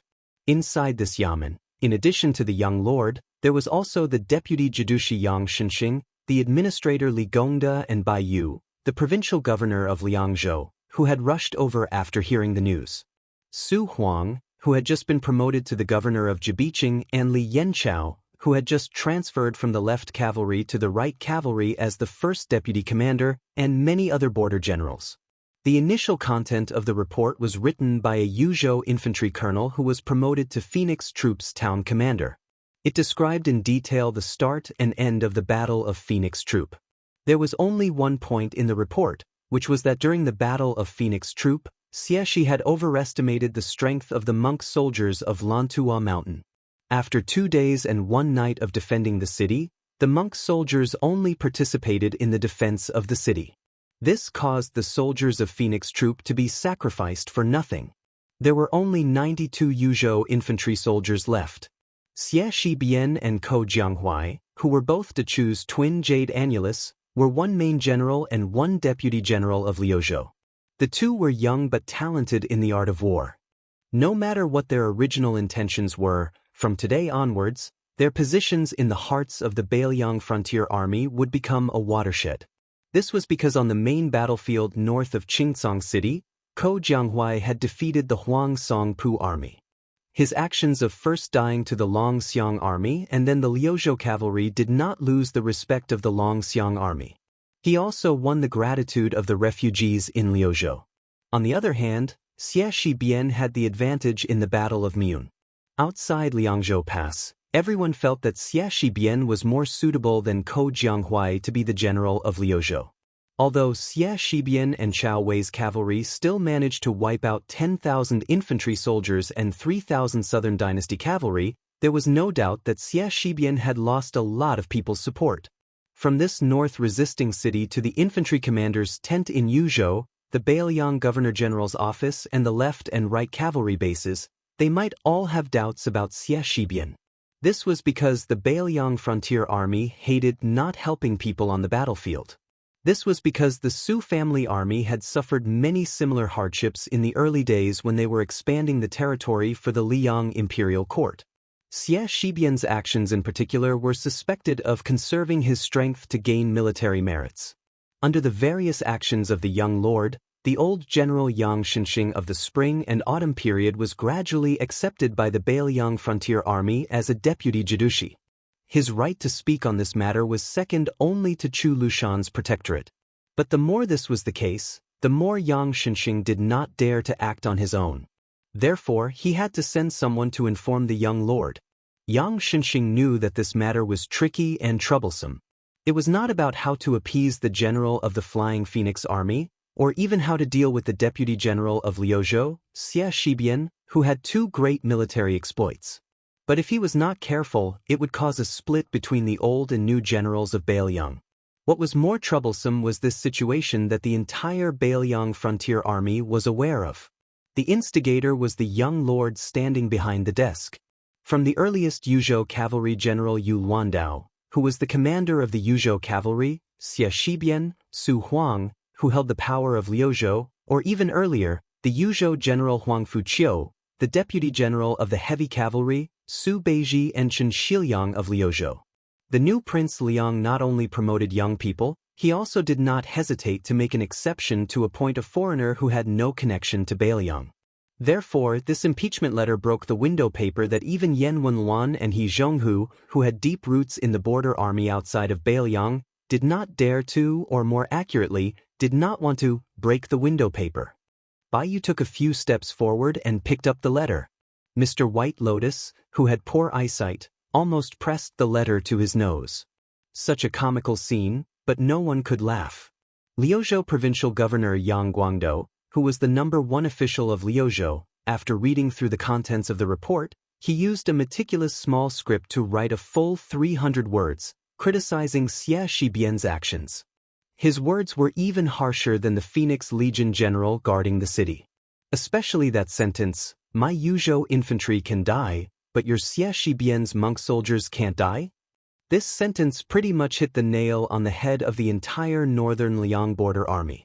Chen Shiliang's words were relatively gentle, but he still did not agree with Xie Shibian's actions. Liuzhou Deputy General Xie Shibian's actions did not go against the Bailiang military laws, but it was unforgivable. As for Liuzhou General Ko Jianghuai, who was not on good terms with Xie Shibian in West Chu's Guangling Road, his words were even more concise. Read it. Chapter 1941. Although Bai Yu's eyes were hurt from reading, it was only because he held the book at a higher height than ordinary people. This little celestial master of Mount Longhu was recognized as being able to read 10 lines at a glance and remember everything he saw. Therefore, he browsed through the memorial very quickly.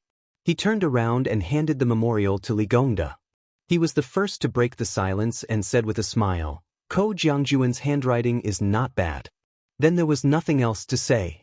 Yang Xianxia suddenly smiled bitterly. He thought that Bai Yu, who had a high status in Bailiang, could help him and the prince break the deadlock. He didn't expect him to be so shameless. The administrator took the memorial as if it were a hot potato. After a cursory glance, he wanted to say that Chen Bie's handwriting was actually not bad, but after a moment of hesitation, he decided to simply keep silent. He handed the memorial back to Li Yanchao behind him. Li Yanchao was the new deputy commander of the Right Cavalry, who was known as the Four Fangs of Northern Liang along with Ning Yimei, Dian Xiongchao, and Wei Fuqing. Li Yanchao's betrayal of He Zhong's left cavalry and his action of joining the brocade partridge Shoukang's command had caused a stir in the Liangzhou border army not long ago. After Li Yanchao roughly read it, he didn't beat around the bush like Bai Yu and Li Gongda, the two leaders of Bailiang. He looked up and said directly to the young prince standing behind the desk, "I think that General Xie's action is not only not against the military law, but also excusable." After seeing the new prince nod, Li Yanchao continued in a clear voice. Provincial Governor Yang suspects that General Xie does not want to lose the monk soldiers of Mount Lantua. However, I think everyone in the room knows the extent of the Battle of Meun. What about the casualties of Chao Wei's 10,000 elite cavalry? What about the casualties of Xie Shibian's cavalry? I don't know Xie Shibian, and I have never even met him. However, I think I know a little about how to use troops. That is, Xie Shibian will haggle over every detail on any battlefield that he is in charge of. In this attack and defense of the Phoenix Legion town, if the monk soldiers of Mount Lantua had participated in the defense early and didn't deliberately show flaws, allowing the Baimang barbarians to attack the city many times, how could the 10,000 infantry and 3,000 cavalry stay outside the city for 2 days and 1 night? If not for that, how would Chao Wei's cavalry be able to stop Beimang's remaining troops in time? In my eyes, General Feng Xiang has done well in defending the city, and it is reasonable for Xie Shibian to be impeached for his fallen comrades. However, General Xie has done even more meritorious deeds. Li Yanchao handed the booklet to a lieutenant behind him, then he cupped his fists at the young lord and said in a deep voice, "If General Xie comes to North Rejecting City in the future, I, Li Yanchao, would like to lead your horse for you." As the deputy commander of the Bailiang Frontier Army, he was willing to lead a horse for someone else. This was almost the highest praise he could give to the person who got off the horse. Butcher Su Shao had only led a horse for someone else twice in his life. This time, it was for the old soldier of the Lotus Seed Camp, Lin Dofeng, who was still alive. The other time was for someone who had died in battle. He was leading the horse back to the camp for the corpse on the horse's back. Su Huang, who had a beautiful beard, frowned and asked, "Wang Ye, did General Xie come to this North Resisting City with a memorial to explain himself? We shouldn't just listen to one side of the story." Su Fengnian shook his head and said, "There was a memorial, but it wasn't about the matter of Fengxiang defending the city. It only explained why he didn't let the 10,000 monk soldiers in the military town defend the town to the death, and why he didn't stop the 7,000 infantry soldiers who returned without any success. Regarding the fact that the monk soldiers of Mount Lantua of the Lin Yao army did not take the initiative to leave the city, this was indeed a strange matter. North Resisting City was surprised. Since the facts proved that Xie Shibian had predicted the enemy's moves, then with Xie Shibian's decisiveness on the battlefield, he should have let the female bodhisattva of Mount Lantua lead the army out of the city. With the speed of Chao Wei's cavalry that had shocked Liang Mang, they should have been able to stop the infantry soldiers at the southeast border of Gusaizhou. However, Xie Shibian missed out on this easily obtained military merit. In reality, as long as this deputy commander of Liuzhou could wipe out the 20,000 infantry soldiers and 6,000 cavalry of the Southern Dynasty's border army, and bring a perfect end to most of the western battlefield outside of Qingcang, then even with this impeachment memorial, North Resisting City would not be so hesitant. Since Bailiang established itself as a vassal through martial arts, in the end, military merit still counted. Yang Xianxia asked curiously, "Wang Ye, how did General Xie explain himself in the memorial?"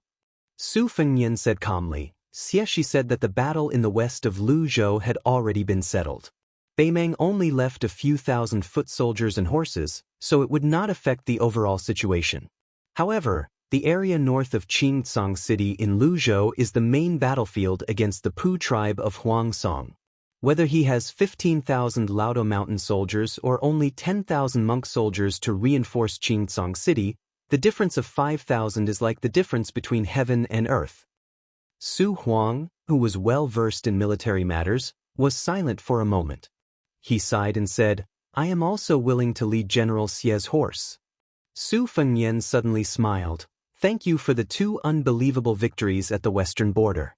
In the second battle, Ko Jianghuai even reduced the hundreds of thousands of cavalry in the Pu tribe of the Yellow Song dynasty to the level of infantry. The situation at Liuzhou is already clear. Next, it will be up to us outside the Liangzhou Pass." Then Su Fengnian sat on the chair that originally belonged to Yang Xianxia. He spread out a piece of paper and before he started writing, he raised his head and said to everyone, "I will write a letter to explain to the general of the Flying Phoenix Division. Everyone, I will have to trouble you with Jubei City and the area north of Jubei City." Everyone in the room felt as if a heavy burden had been lifted off their shoulders. Li Gongda turned around and stepped over the threshold. He smiled at the city magistrate beside him and said, "Our Wang Ye's handwriting is really good. It is full of vigor and spirit." Su Huang also smiled and said, "We are so far away. Aren't you afraid that the Wang Ye won't be able to hear you?"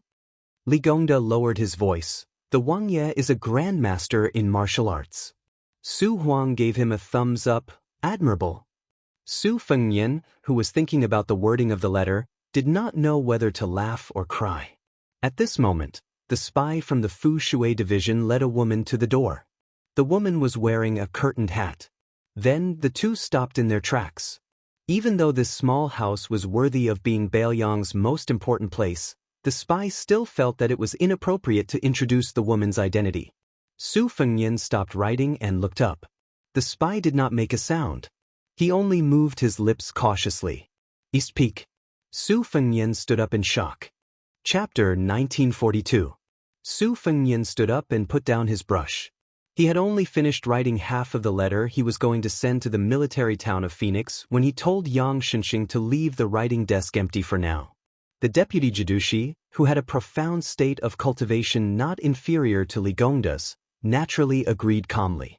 Su Fengnian let the head spy of the Dushui chamber return to the torture chamber first while he led the woman in the veil hat to the study next to the signing room of the second hall. When he personally closed the door gently, the woman took off the veil hat, revealing a face that could be described as beautiful. She, who could bring light to a simple study, was indeed a stunning beauty.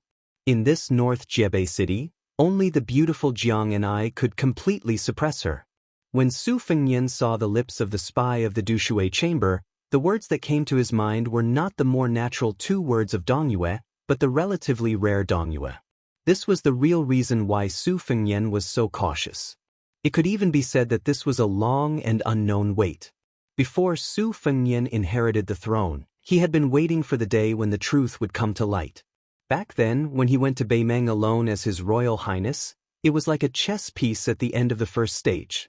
Even if the first soul-stirring battle of Beimeng had ended and the second battle was in full swing, it could only be considered the middle game of the spring and autumn chess game.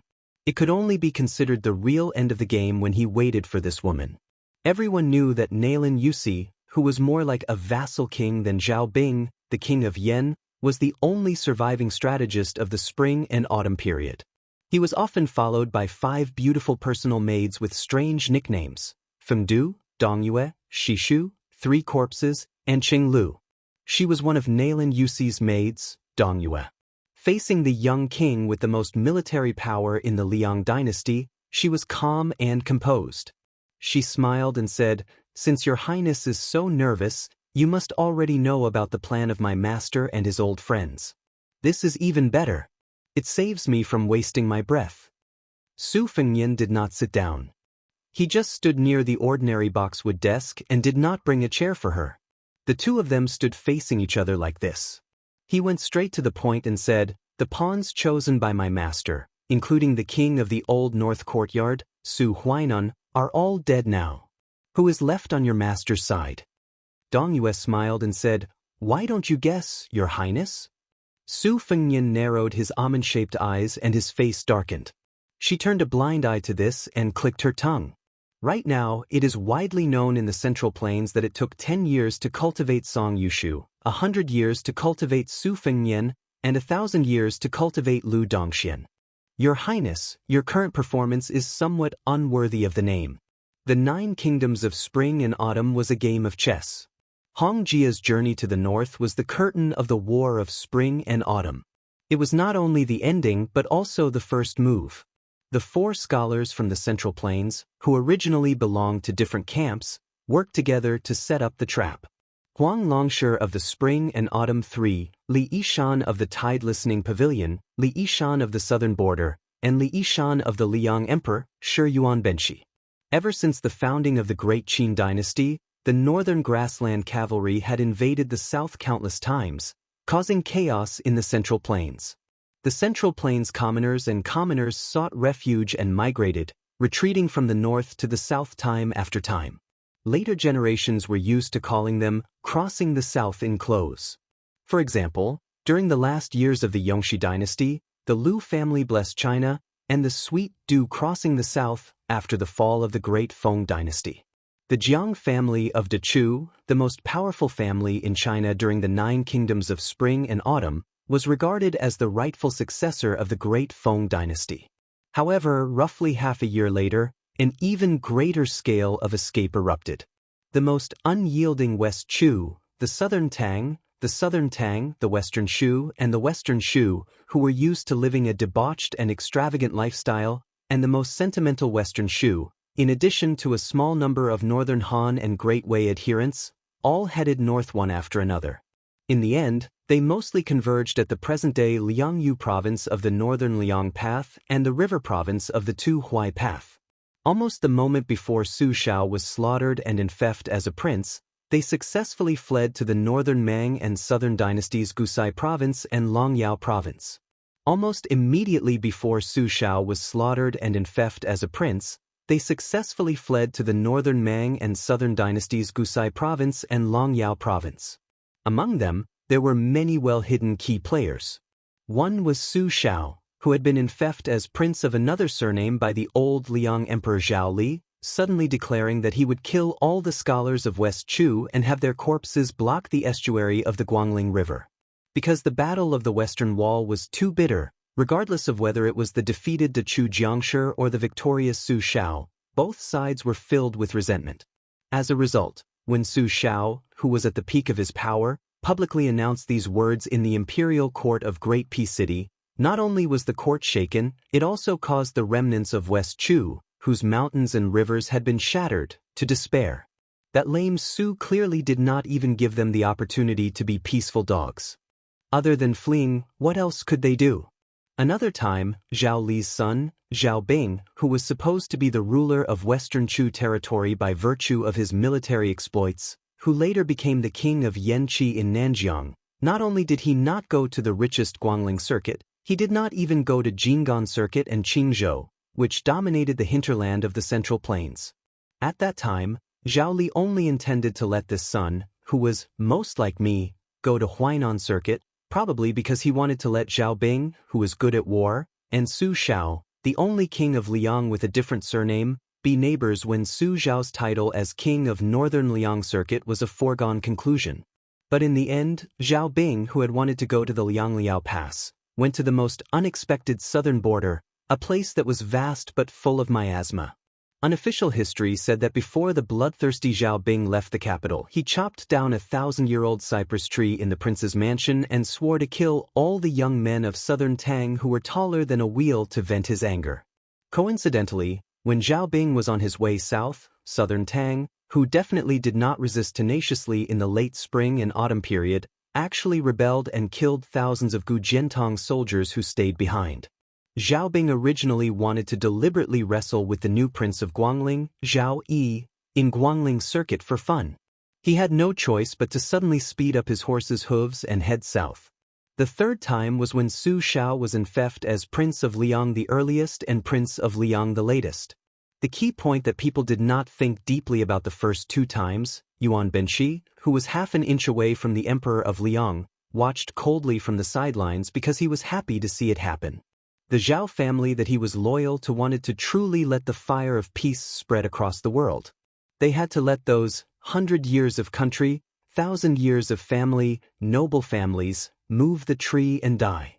They wanted to let them obediently move to the Liang capital under the eyes of the emperor under the threat and intimidation of the two princes of Liang, which was very likely to come true. Like the scholars of the imperial examinations, all the heroes of the world will enter the Zhao family's jar, at the same time, to prevent future troubles. It could prevent the remnants of the countries that had lost their foundations from rebelling and could also ensure that when Liang went north to conquer the grasslands, there would be no worries in the south. It was a pity that at this time, unforeseen events occurred. Su Zhao's army traveled west very slowly. They enjoyed the scenery along the way and even stopped in Jizhou for a full month. When Yuan Benshi and the Liang imperial court realized that the situation was not right, they let Kai Nan, who was the minister of war and the #1 fierce general under Gu Jiantang, who was stationed in Gangnam-do, lead the army all the way to try to stop the flood of remnants that suddenly gathered in the northwest direction and force them to turn east and enter Tian City.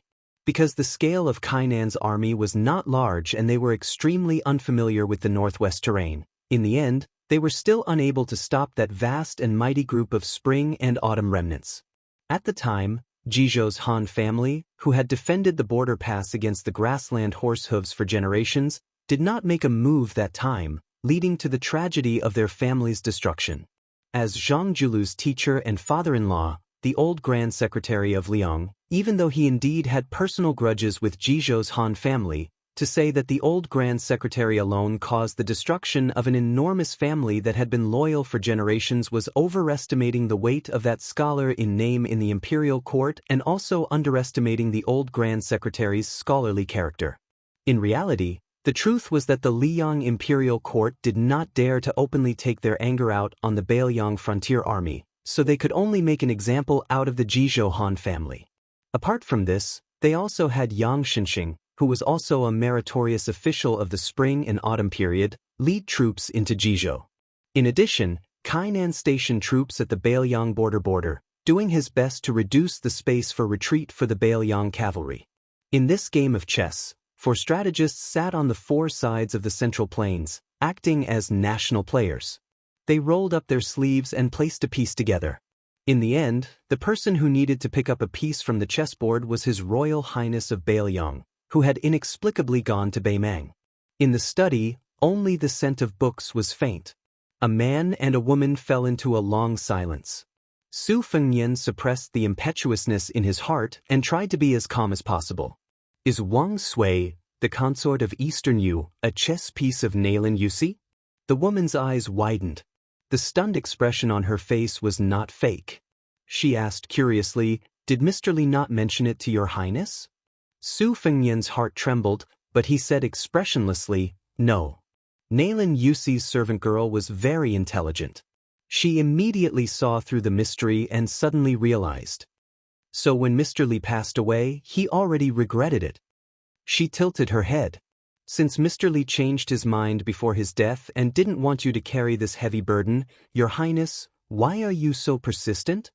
Su Fengnian said bluntly in a deep voice, "People are dying everywhere in Bailiang. I don't have time to talk nonsense with you." She glanced at the young king who was holding the sword with his left hand and raised her eyebrows. She was full of eagerness. Bailiang's sword has always been called Grand Su style by the military of the Central Plains. The implication is that all the swords in the world imitate Su style. Your Highness, can you let me have a look? Su Fengnian sneered. Can a dead person lift a sword?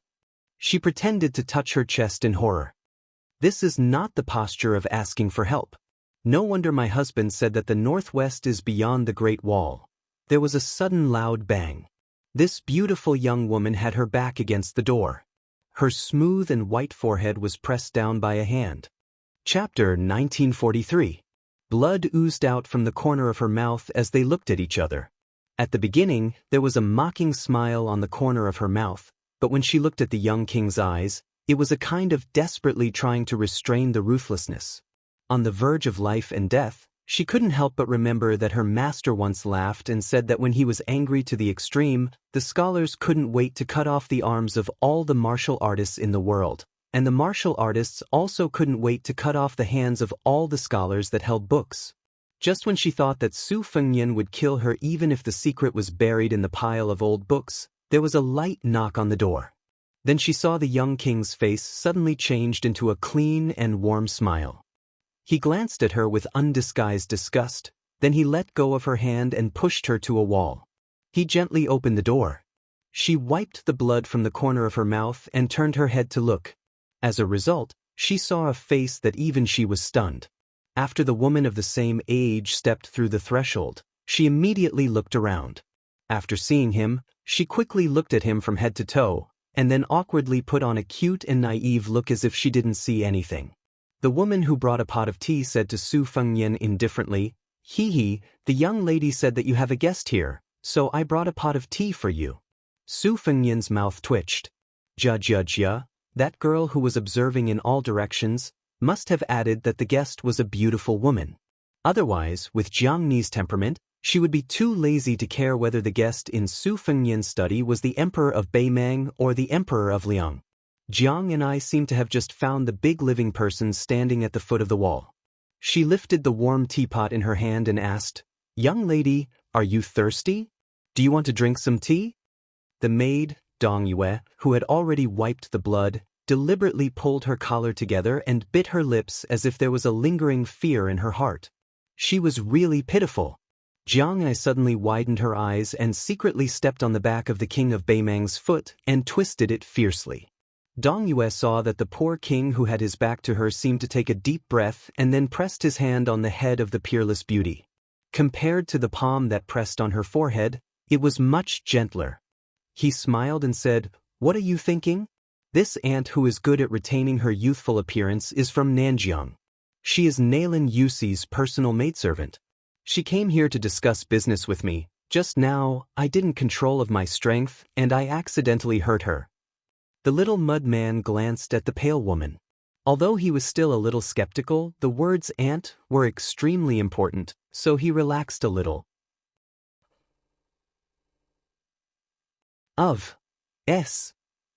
Su Fengnian resentfully retracted his hand and said helplessly, Okay, I won't close the door." She curled her lips and turned around again.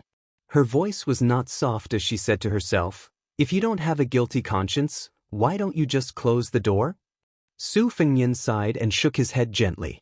He turned around and put the teapot on the table. Then he took out 2 white porcelain teacups that he bought from the market outside the North Jiebei city. After sitting down, he waved his hand to the maidservant, Dong Yue, and said, "Sit down and drink tea." She hesitated for a moment, but still moved a chair and sat across the table from the young king. Just now, the two of them had a falling out, but it was as if nothing had happened. At this moment, the study room was calm and peaceful. All of this was due to the woman who brought the tea. She had complicated thoughts. Right now, in the Central Plains, just the great city of Liang, which was known as the most virtuous city in the world, had countless extroverted young ladies who had almost eloped to Liangzhou just to see Su Fengnian. This was not some exaggerated joke on the streets. A person's life was less than 100 years, and it took 100 years to cultivate Su Fengnian. This new King Liang could be said to have achieved success by taking an unconventional path. She originally did not believe that a man in the world could be more romantic than her master. Seeing it with her own eyes today, although she still felt that he was not as good as her master, he was not far off. Su Fengnian leaned forward and poured a cup of tea for her. The woman's thoughts were as deep as the sea. The servant girl, Dong Yue, who had been at loggerheads with the young king, straightened her expression and did not pick up the teacup. She slowly said, "Before I left, my master told me that the matter of the chess piece was only a telepathic connection with Tide Listening Pavilion's Mr. Li. The two of them had no contact after parting on the way to Great City.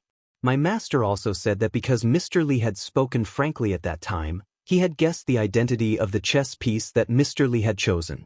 With Mr. Li's cautiousness, it must have been Su Huainan. In fact, Su Huainan was the most unexpected. He actually succeeded in becoming the king of the northern courtyard of Beimeng. My master also said that with Su Huainan's contradictory personality, this chess piece might not be able to last until the end. Of course, Su Huainan would not reveal the secrets of heaven. At most, he would choose to give up. Su Fengnian nodded and said, "When Su Huainan saw me at the bank of the Ruoshui, he could have lived, but the old man still chose to die. It was probably because he did not think that Bailiang could defeat Beimeng. Rather than letting down the Central Plains and then letting down the Empress of Beimeng, rather than being disappointed, it was better to not see and not be bothered by it and not do anything." The servant girl, Dong Yue, raised the teacup and took a sip. She said softly, "My master said that his chess pieces were not as important as Mr. Li's. There were more of them, exactly 10 of them. However, after 20 years, most of them died young. 3 died of illness, 2 committed suicide. Because they had thoughts of betrayal, they were cleaned up by the men of sacrifice by my master's side. 2 more died. Therefore, on this trip to Bailiang, I, Dong Yue, was the one who delivered the message for my master. Just as your highness had guessed, Wang Sui was one of my master's most attentive chess pieces. However, this old prince consort of Dong Yue, one of the 4 great generals of the spring and autumn period, was the same as Su Huainan. Both of them showed signs of indecision. Compared to the other chess piece revealed in my name, Wang Sui was more selfish and harder to control." Su Fengnian fell into deep thought and did not speak. She said with a grave expression, "Your Highness, please remember the other person. His surname is Wang and his given name is Du. He once called himself Old Man Shanqiu. The old man himself did not have many achievements in the Southern Dynasty, but his family had cultivated a young man who could not be underestimated. Wang Jingchong is the current Dongyiabo of Beiming. Moreover, the Wang family's heart is definitely with the Central Plains. There is no doubt about it. Su Fengnian frowned. The Southern Dynasty's valiant border general Wang Jingchong was no stranger to the entire Beiliang frontier army. This person was currently leading his direct troops to Gusai Prefecture and was in charge of intercepting the Yuluandao cavalry that was penetrating deep into the enemy territory alone. Su Fengnian suddenly asked, "The last remaining chess piece?" She shook her head and said, "Regarding this person, my master said that it was not yet time to use him."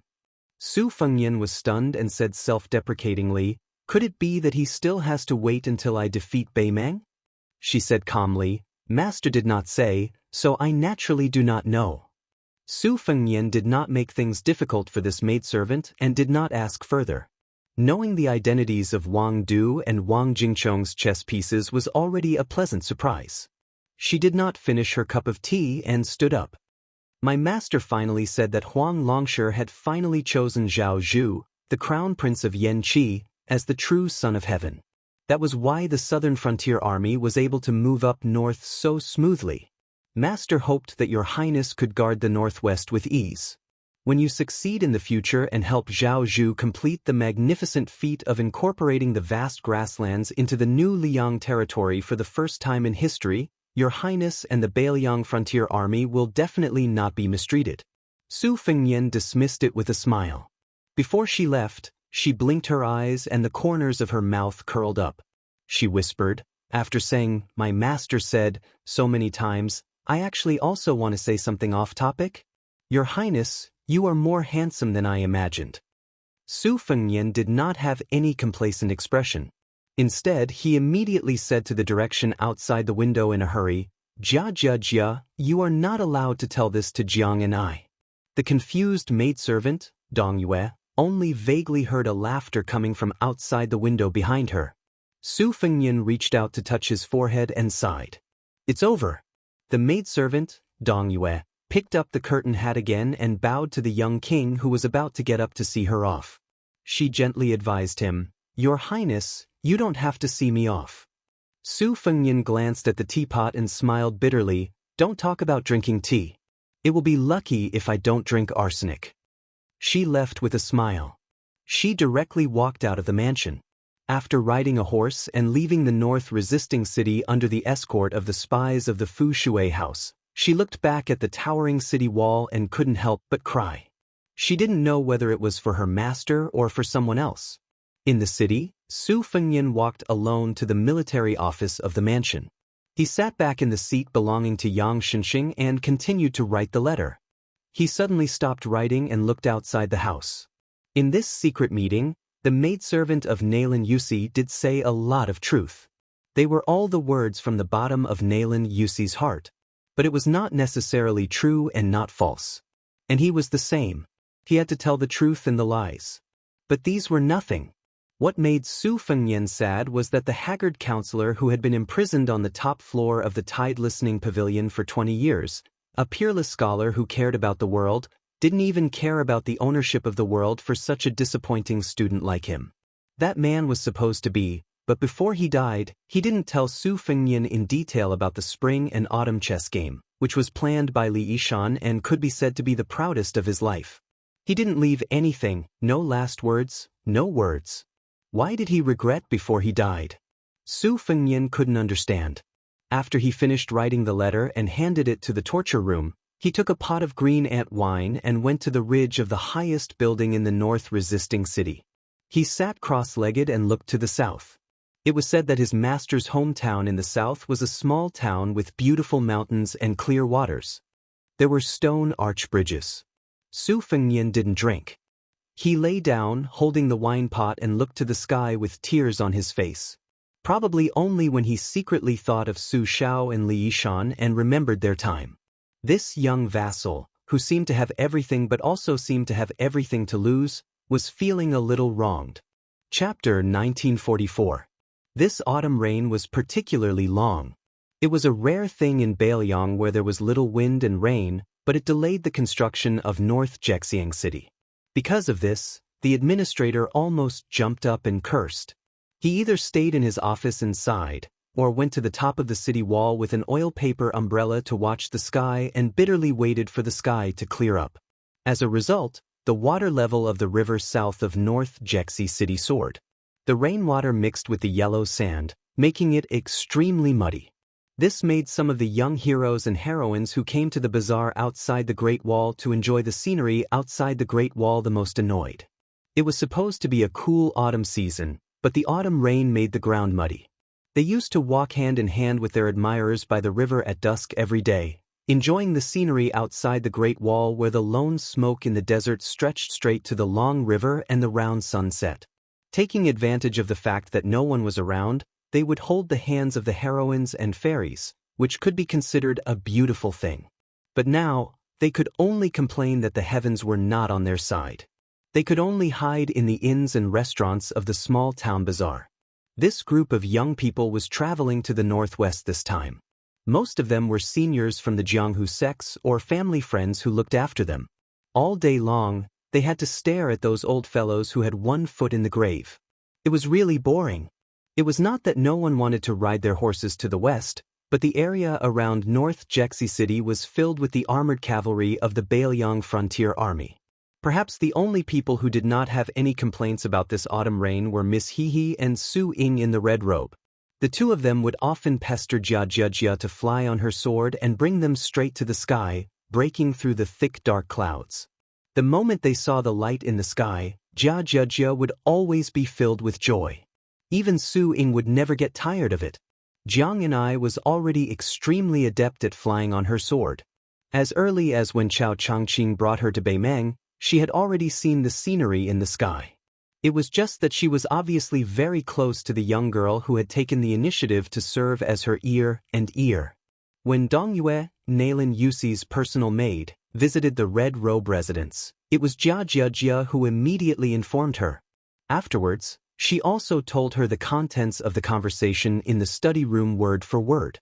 Therefore, no matter how unconstrained Miss He's thoughts were, Jiang and I, who was all alone and had no one to rely on in North Jeju City, never refused anyone who came to her. For example, when she looked up and saw the wild geese flying high above North Jeju City, she would fly on her sword and chase the wild geese to the south. Occasionally, she would even help Jia catch 2 or 3 pitiful wild geese and tie a piece of paper to their claws. It was very childish.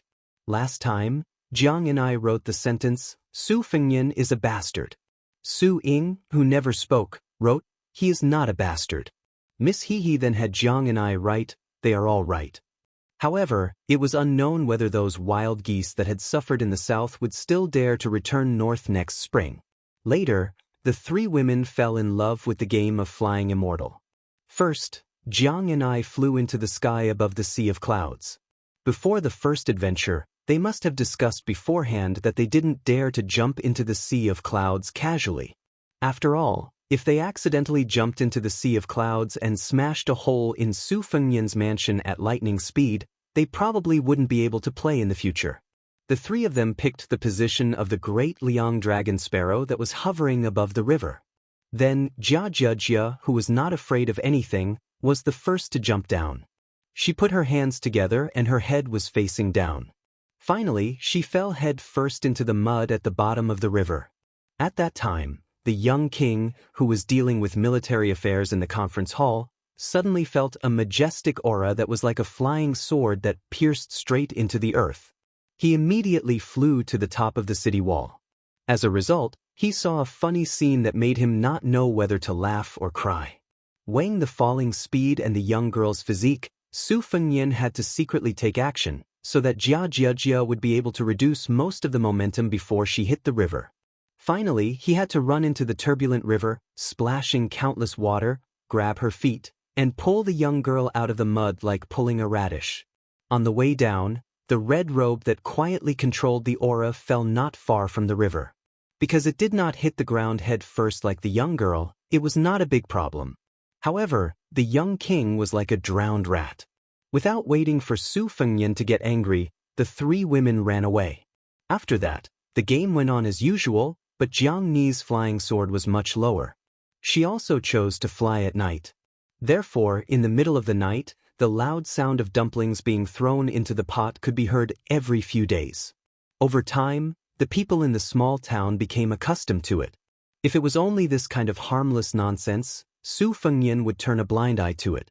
But one night, when the wind and thunder were particularly loud, the young king who was discussing the matter of grain with Bai Yu in the house heard an unusual thunderous sound from above. Su Fengnian immediately realized that the situation was not right. Sure enough, he caught the 3 sneaky women on the spot. Among them, Jia, whose hair was standing up and whose face was black, was tightly holding an iron rod that was intertwined with lightning like a white dragon.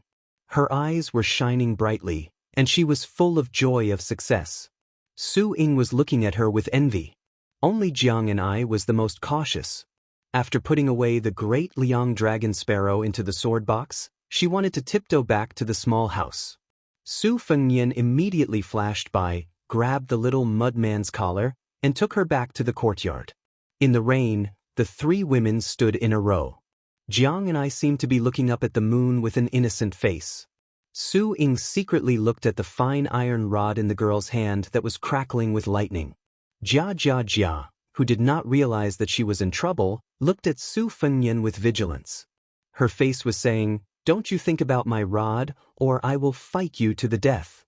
Su Fengnian asked with a serious face, "You even dare to summon the lightning from the sky without permission? Do you want to die?" Jiang and I secretly made a face and muttered. Obviously, she was going to break the pot. Su Ying's face was blank and innocent. Jia simply turned around and was too lazy to argue with this guy. Chapter 1945. In front of the 3 people, Su Fengnian, who did not have the majesty of a vassal king nor the aura of a great master, waved his sleeves and cut off the curtain of rain above the women's heads. It was actually a small world of its own within the abbot. He bent his finger and gently knocked on the little clay man's forehead, then touched Su Ying's head, and finally turned He's body over. He looked at the 3 people and smiled bitterly. "During this period of time, there are a lot of things to do in the vassal mansion. I really can't leave to accompany you." "This is my fault," the little clay man whispered. "Who wants you to accompany me?" Su Fengnian stared at her. Although in front of outsiders, the young vassal king could not do anything to her and always gave in to her, so that the entire vassal mansion was in awe of this female sword immortal. But when Su Fengnian was really angry, Jiang and I was immediately beaten back to her original state. At this moment, she was standing in the same place like a cicada in winter, and even she did not know where to put her hands. Su Fengnian sighed and said softly, "In the future, if you want to go to the sky to play, it's okay. But remember, you must never go to the sky outside the territory of Bailiang." After the sage of the Zhang family turned into a rainbow, although the Confucian spirit accumulated for hundreds of years cut off the connection between heaven and man for the human world, a cornered dog will jump over a wall, let alone those celestials in the sky who are used to looking down on all living beings. In Bailiang, even if they want to take the opportunity to do something to you, I can at least help to mend the pen after the sheep is lost. But if I can't get to other places in time, you will be in danger. I'm not deliberately saying this to scare you. If I didn't sense it and went out of body to the side of the sea of clouds and watched coldly from the side, I'm afraid that the next thunder you receive will really be the heavenly thunder of purple clouds with hidden murderous intent. Jiang and I lowered her head guiltily and did not dare to look at Su Fengnian. The girl looked at the iron rod in her hand, which was still like dozens of slender white pythons, and was reluctant to part with it. Su Fengnian looked at the girl whose hair was standing on end and her face was charcoal black. He couldn't help but laugh. "I didn't say that you can't keep the stick. You took such a big risk and got struck by lightning. The residual lightning on the stick can still last for a few days. There's no reason not to treat it as a treasure." Su Fengnian looked up at the curtain of rain and said to himself, "It's just that it's impolite not to reciprocate."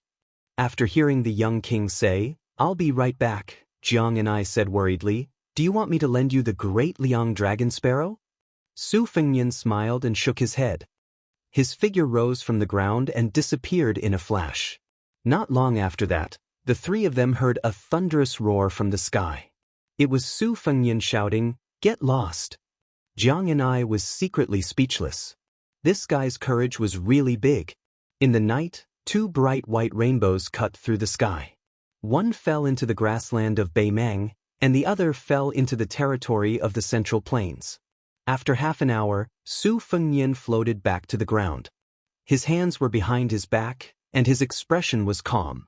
Jiang and I asked curiously, "Did you fight with someone?" Su Fengnian nodded and didn't explain in detail. In the face of the 7 immortals who were sitting in the clouds and spying on northern Liang's luck, Su Fengnian beat up 2 of them, who dared to walk out of the gate of heaven, and turned them into banished immortals. Jiang and I took off the sword box and handed it to Su Fengnian with both hands. Su Fengnian was puzzled and asked, "What?" The little mud man wrinkled his nose. "You take it for safekeeping so that we don't get into trouble." Su Fengnian said helplessly, "In the end, North Rejecting City is a boring place for you.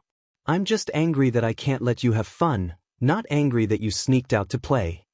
Who would believe that? In any case, the little mud man didn't believe him. Just now, he glared at him fiercely. Su Fengnian smiled. With his hands behind his back, he suddenly stretched out a hand. 3 to 4 inches above his palm, there was a fist-sized snow-white ball. It was actually condensed from the essence of lightning. The 3 girls immediately opened their eyes wide, as if they had seen the cutest thing in the world. Su Fengnian retracted his hand and allowed the ball of lightning to hover in the air in front of him. He reminded them with a smile, "Don't touch it with your hands. A normal Vajra physique won't be able to withstand an explosion. In today's world, other than me, perhaps only the white-robed monk Li Dongxin's prayer beads, Dong Tai's sword, and Tuoba's fist can remain unharmed after touching it. However, as long as you release a little bit of your qi, it won't consume too much energy and you can easily control this ball of lightning. Let me say this first, you can't let this little thing leave this courtyard, and you can't let it touch anything in the courtyard. Otherwise, I won't have the time and energy to help you get another one." Su Fengnian stretched out his hand and lightly touched the iron rod in the girl's hand. "I left a trace of my qi on it. When you're not playing with the ball of lightning, it will automatically hover near the rod." Jiang and I and the other 2 nodded vigorously at the same time, really like chicks pecking at rice. Jia didn't say anything else. With a bang, she placed the iron rod on the limestone floor of the courtyard.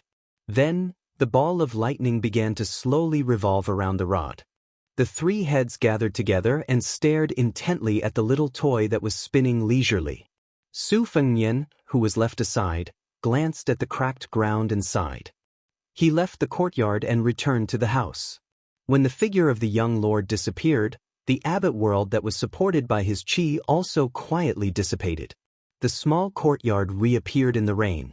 The 3 women moved the chairs and benches to sit side by side under the eaves. Jiang and I suddenly came back to her senses.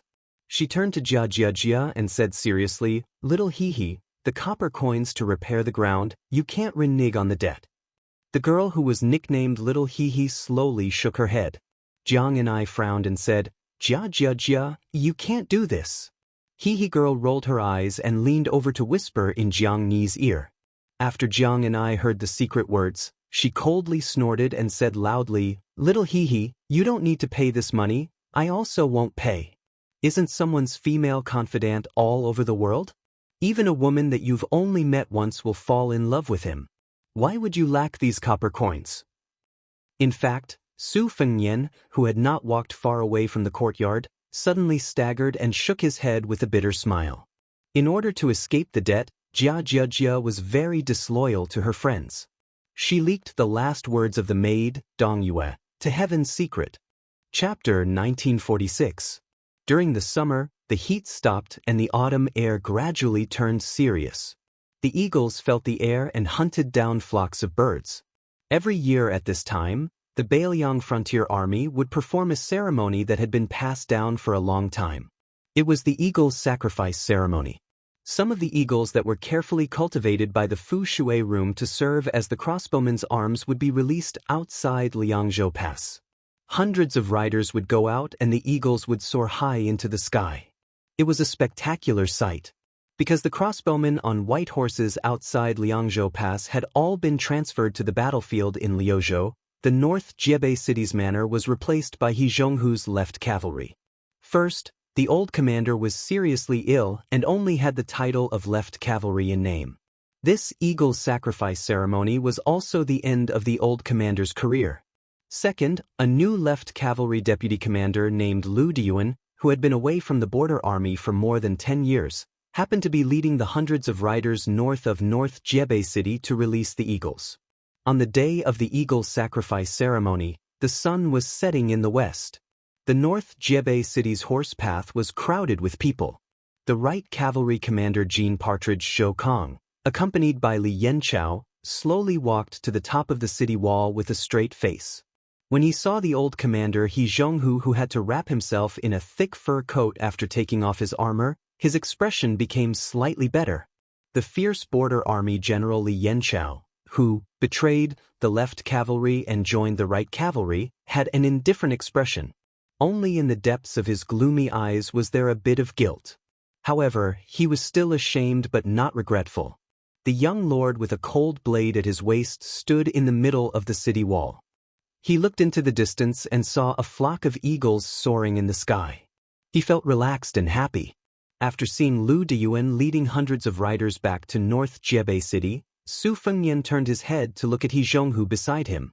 His old body could no longer bear the bumpiness of the horse's back. Even hanging a blade and hanging an armor had become an extravagant hope. After the eagle sacrifice ceremony today, the old commander would officially leave the battlefield. However, the old commander had no children and had no residence within the pass. Su Fengnian originally thought that based on the old commander's temperament, he would choose to retire in North Jiebei City. After all, he could hear the familiar sound of horse hooves closer. Su Fengnian had even personally asked people to set up a quiet residence near the manor. However, in the end, the old commander actually wanted to take advantage of the fact that he still had some strength to go to North Jiebei City to take a look around. He said that North Jiebei City was Jiangnan beyond the Great Wall of Bailiang. He had long heard that it was rich and populous there. He had been dealing with horse dung outside the pass for 20 years. No matter what, he should go there to enjoy life and eat a few good meals. Su Fengnian was well aware that the old commander was lying when he said that he wanted to enjoy life. He did not want the left cavalry's commander-in-chief to meet him, the retired emperor, face to face from time to time. Even if the successor did not think this way and would not feel that his hands and feet were tied, the old commander still insisted on his opinion. Su Fengnian had no choice but to let Chen Yunshui, Lin Dofang, and the other elders of the Su family, who were of the same generation as the old commander, come forward to persuade him. However, it was useless. He Zhonghu, who had spent his entire life on the battlefield, was suddenly determined to leave. He Zhonghu suddenly sensed the young vassal king's line of sight.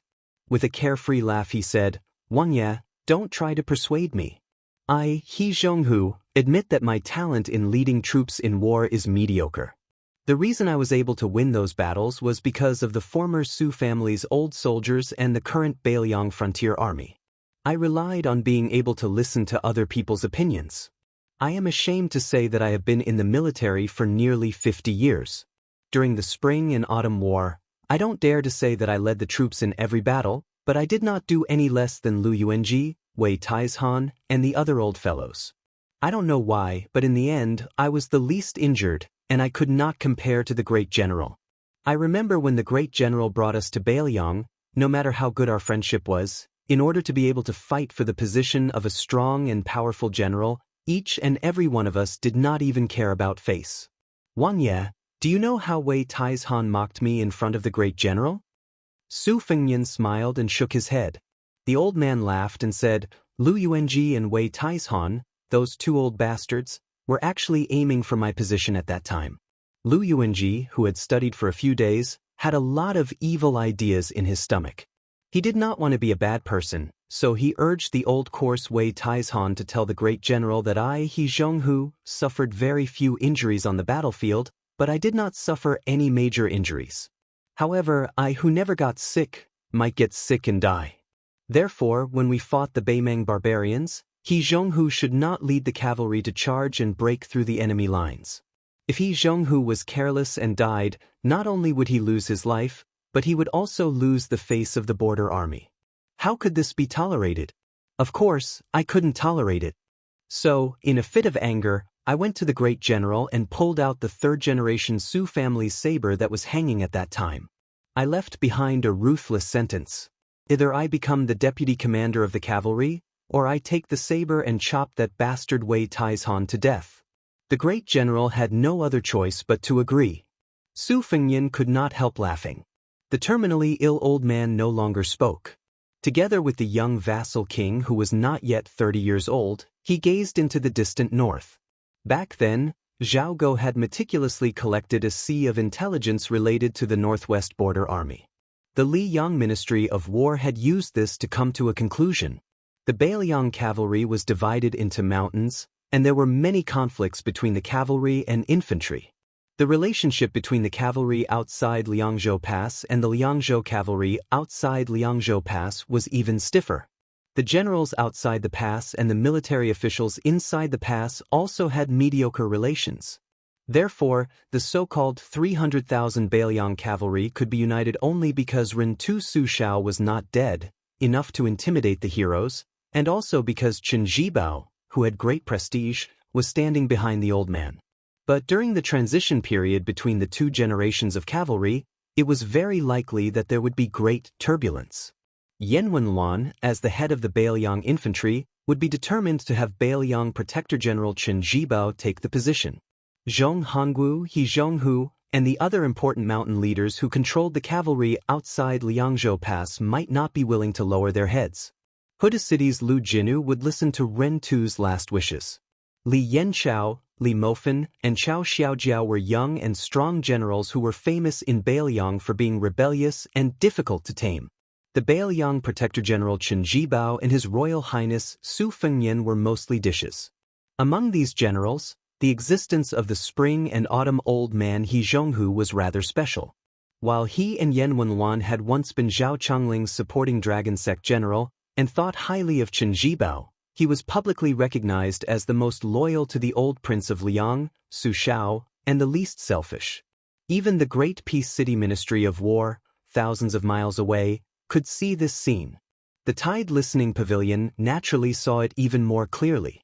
So Yan Wenluan's two deputy commanders, Wei Taizhan and Lu Yuanji, left the infantry. The spring and autumn old generals like Zhong Hongwu and He Zhonghu, who were of similar age and seniority, firmly held the border cavalry. Then Chen Zhibao rode alone to Shu and betrayed Beiliang. The arrogant Zhong Hongwu lost his integrity. The power of the Beiliang cavalry was transferred to Yuan Zuozong, Jean Partridge, Zhou Kong, and the others.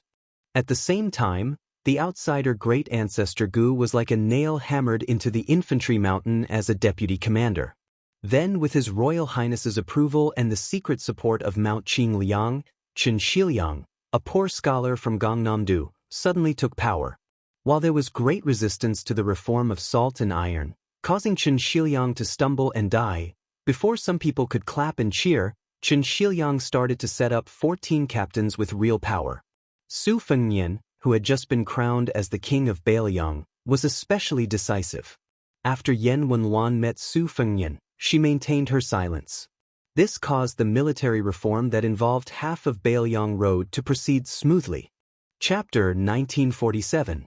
As for the Beiliang cavalry's gradual change in power, the Liyang imperial court, which had already lost Grand Secretary Zhang Julu, was completely helpless. They could not sit on top of the mountain and watch the tigers fight, nor could they interfere. However, in the end, the changes in the Beiliang frontier army all came from Li Yishan's words when he was alive. The Su family's 300,000 troops were enough to deal with Beimang's southern dynasty border army. However, if they were to face the grassland cavalry, they would not be able to handle it. The outcome would not change with the Beiliang cavalry being the best in the world. Therefore, the Beiliang frontier army needed a new batch of people to create a new atmosphere. If one said that Su Fengnian was biased towards Su Beiji and Chen Shiliang, between the two young strategists, in terms of selfishness, he might be biased towards Su Beiji.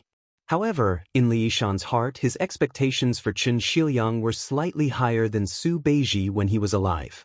Today, Chen Shiliang's reputation in the Bailiang frontier army, especially among the refugees and the Liuzhou cavalry, was not inferior to provincial governor Yang Guangdou and Liuzhou general Ko Jianghuai. He was also very close to Yu Landao Chao Wei and other young generals. Su Beiji, who was also the transport envoy and deputy provincial governor of Bailiang, could be said to be like the sun in the sky.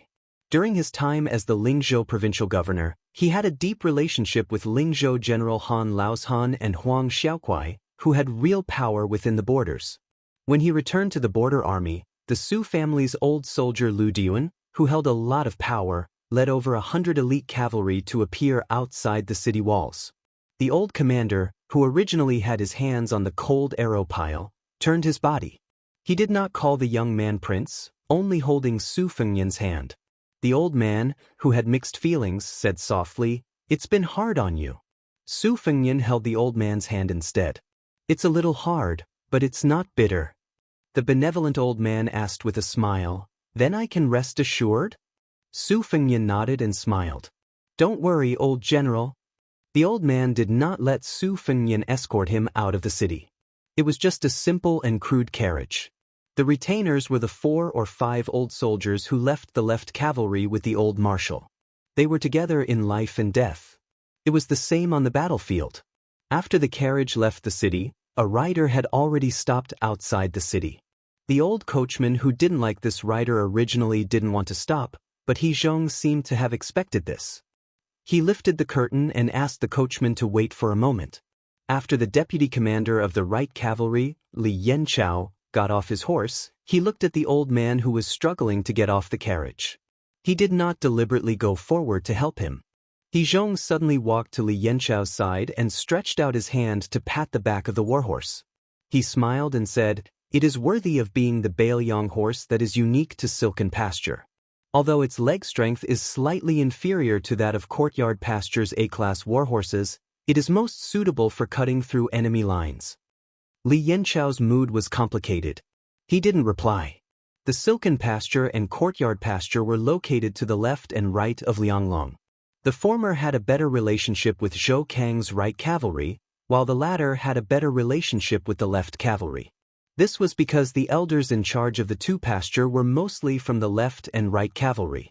How could Mount Qing Liang and the Governor-General Manor order the allocation of A-class and B-class warhorses?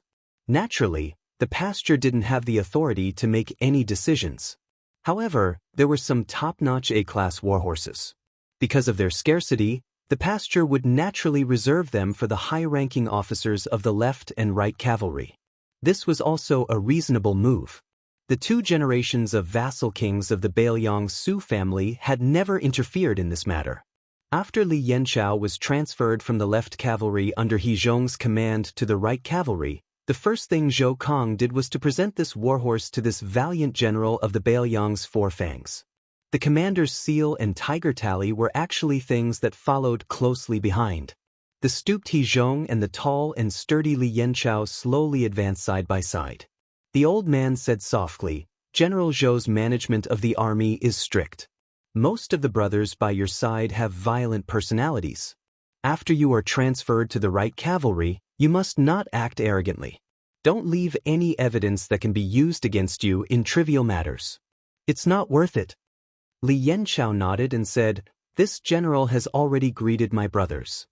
This time, Li Yanchao's official position change led to a significant change in the Liangzhou cavalry. This was because Li Yanchao was not only transferred to the right cavalry alone, more than 10 of his trusted lieutenants and commandants had also become Jean Partridge's subordinates. However, other than Li Yanchao who was promoted, the other generals were all transferred or demoted by 1 rank. After all, Zhou Kang's left cavalry had already established a solid foundation. If more than 10 people were suddenly promoted, the old men of the left cavalry would probably rebel. Fortunately, Zhou Kang and Li Yanchao had long reached an agreement on this matter. Li Yanchao's brothers were easy to talk to. From this, it could be seen that Li Yanchao truly had an extraordinary ability to control people. After all, in the officialdom, when one person achieved the Dao, all his chickens and dogs would ascend to heaven. This was common sense. He Zhong suddenly smiled calmly and said softly, Yan Chao, I know you are very confused. Why did I tell you to give up when I clearly could have stayed on as the left cavalry's commander-in-chief for another year and a half? It is clear that I want to use an outsider's Yu Luan Dao and not you, Li Yanchao, to take the first position of the left cavalry, right? Li Yanchao nodded. This was like a family's property. No matter how big or small it was, if the father was willing to give it to an outsider rather than the eldest son of the first wife, anyone would have complaints. Especially if the eldest son of the first wife was not the kind of son who was destined to lose the family property. The old man suddenly smiled. Li Yanchao, there is something that you young people may not care about, but old people like me, as well as Wei Taizhan and Lu Yuanji, all care about. That is that our family property in the border army is actually not ours, but the Su family's. It is the new and old Liang princes. The old man looked at the fierce general of Bailiang who wanted to speak but stopped. He waved his hand and said, Don't be in a hurry to refute. Let me finish. There is no need to say more about the great general. Even you all are convinced. In reality, from the spring and autumn period to the present Xiangfu, from Liang to Beimeng, no one is unconvinced.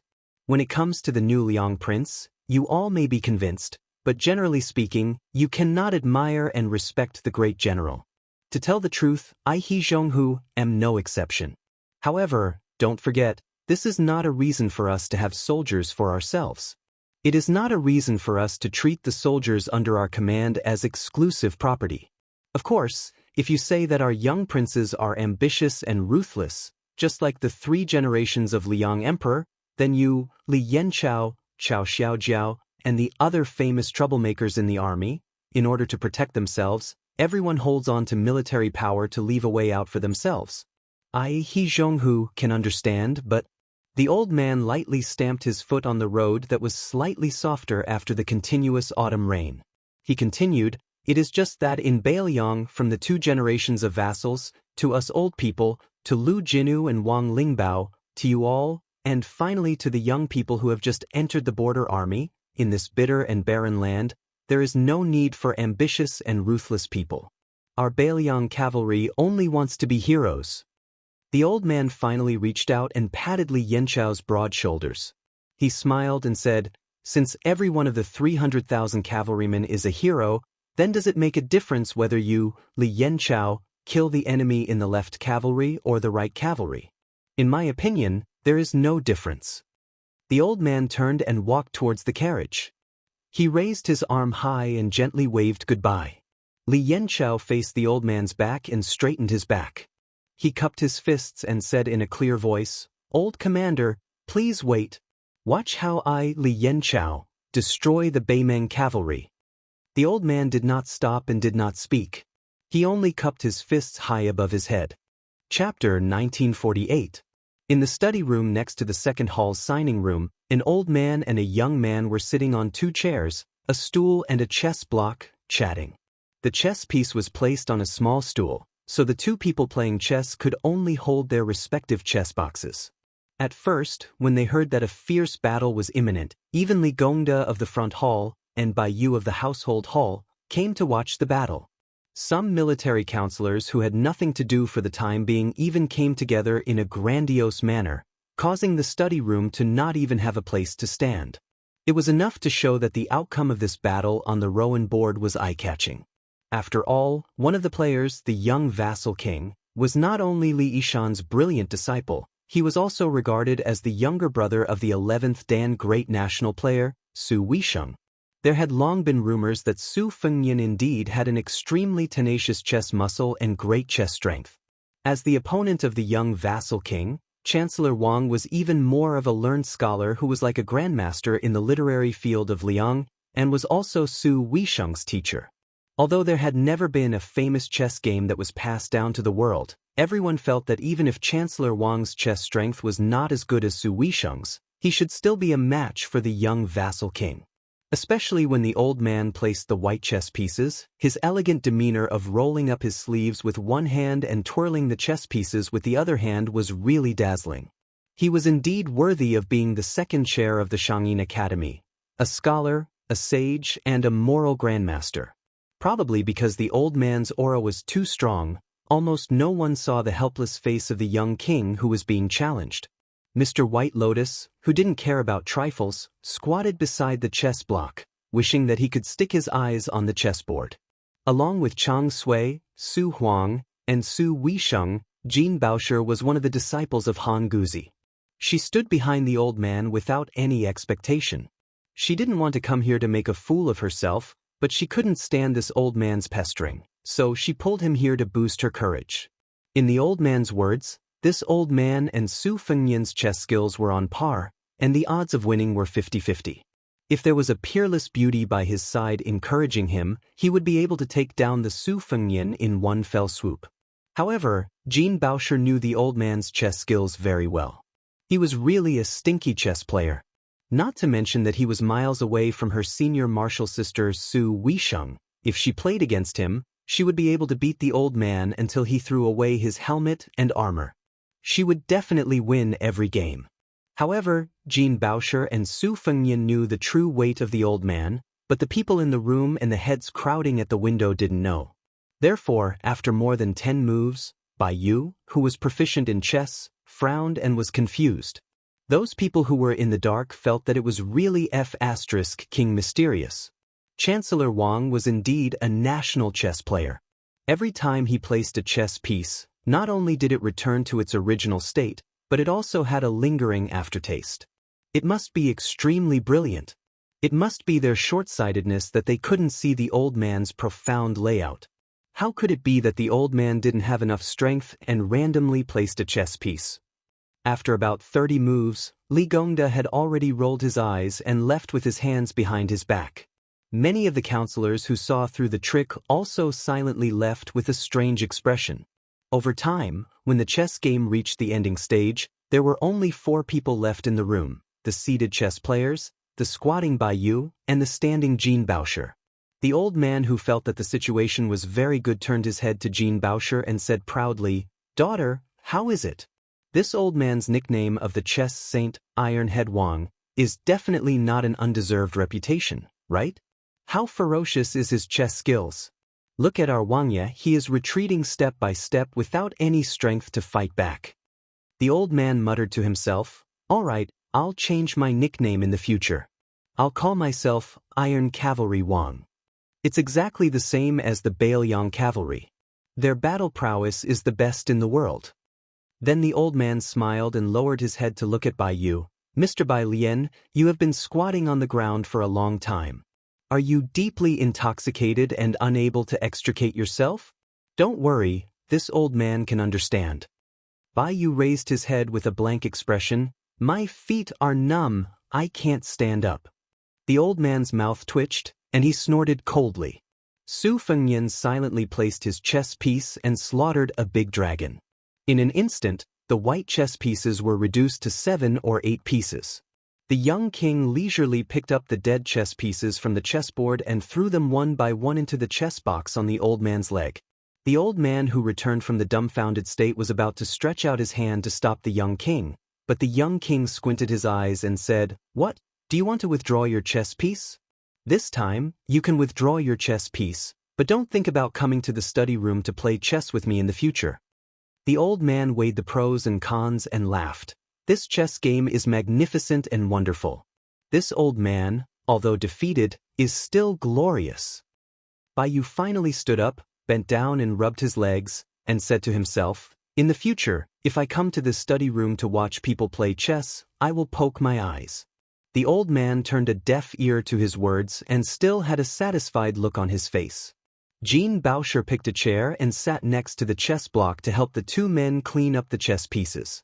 The old man held the chess box with both hands, restrained his smile and asked, "Do you know what Nailan Yusi is planning?"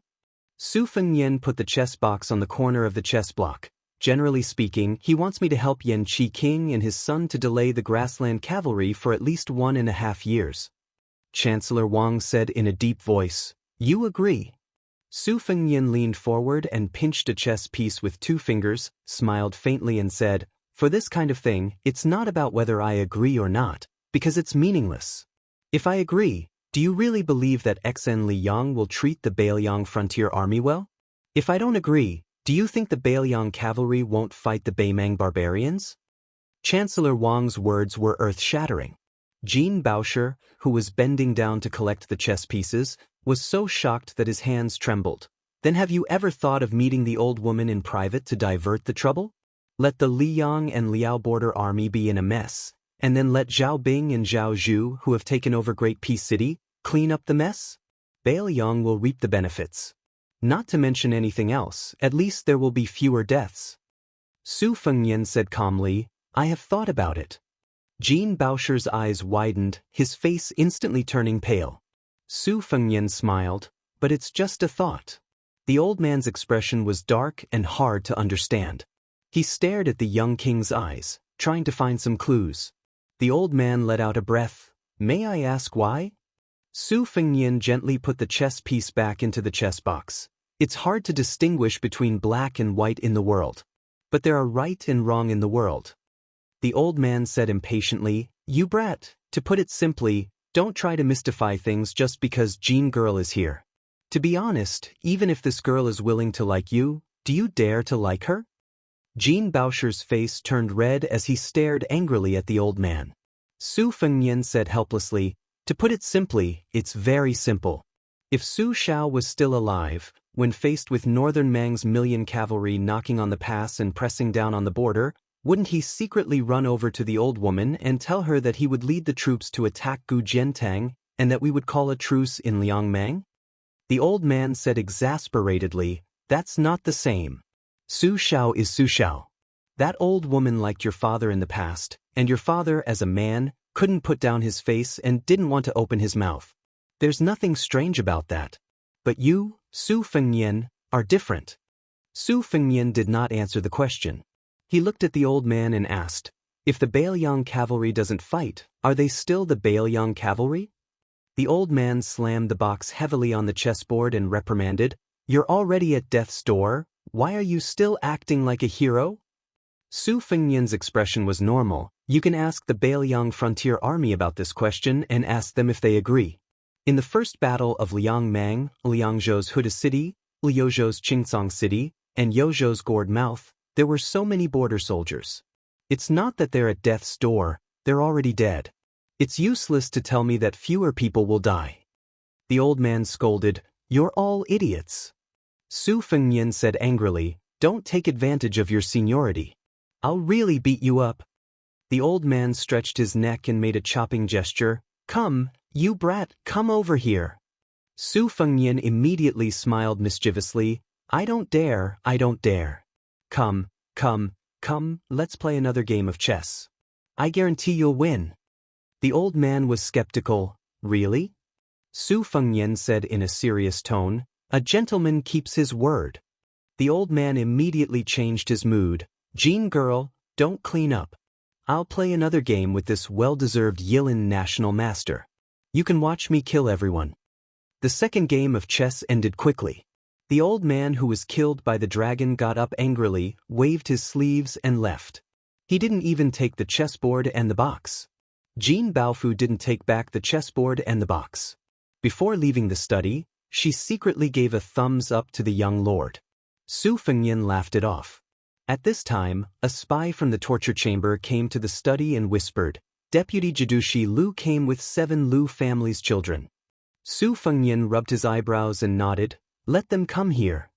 The Lu family of Qingzhou was once a well-deserved noble family of the Jinggan Dao. It had many branches and leaves. Especially in the early years, under the shade of the old master Lu Feiqi, this towering tree, it could be said to be full of vitality. Among the Green Party, which was known for its love of unity, it was still known as the most outstanding branch of the Lu family. However, in the early days when the family moved to Beiliang, it was quite bumpy. The children of the Lu family had no achievements in the officialdom of Liangzhou or the literary circle of Beiliang. The main reason was that Lu Dongjiang, as the head of the family, had no official position for a long time. It was even rumored that his relationship with the future princess of Mount Qingliang was very sensitive. For more than 400 people of the Lu family, it was tantamount to one disaster after another. That confused time was the bleak time that the children of the Lu family didn't want to recall the most. Even the innocent children in the family were influenced by the elders. Their laughter gradually decreased, and the slightly harmless mischievous behavior would be loudly reprimanded by the depressed elders. Gradually, the crying gradually increased. Originally, the Lu family mansion in Liangzhou was full of guests because of its strong family background. Now, it changed from a sparse carriage to a deserted house in just a short year. However, the Wang family, which was also the in-law of the Su family in Mount Qingliang, was like a fish in water. Even the two ranches in Qianli and Tianjing were busy with the Wang family's children. Wang Lin, who was originally the richest man in Qingzhou, was privately called the god of wealth by the officialdom of Beiliang. He stood shoulder to shoulder with the god of wealth Li Gongda. Chapter 1949. People were not afraid of being together. They were all in the same boat, but they were afraid of being compared with each other. The meteoric rise of the Wang family made the noble Lu family more and more discontent. It was said that a proud son of the Lu family, who had just entered the Liangzhou government, was ostracized by his colleagues. In a fit of anger, he threatened to return to his hometown and said to his uncle Lu Dongjiang, "I'd rather be a ghost in Qingzhou than a dog in Beiliang." All of this suddenly changed with the formal confirmation of Lu Qingyan as the future princess of Beiliang. First, a handsome son of the Lu family was able to hold a position of real power in the construction of Beiliang city. His rank was not high, but it was the beginning of the resurgence of the silent Lu family in the officialdom of Beiliang. After that, Lu Dongjiang, as the backbone of the large family, was even more prosperous and unstoppable.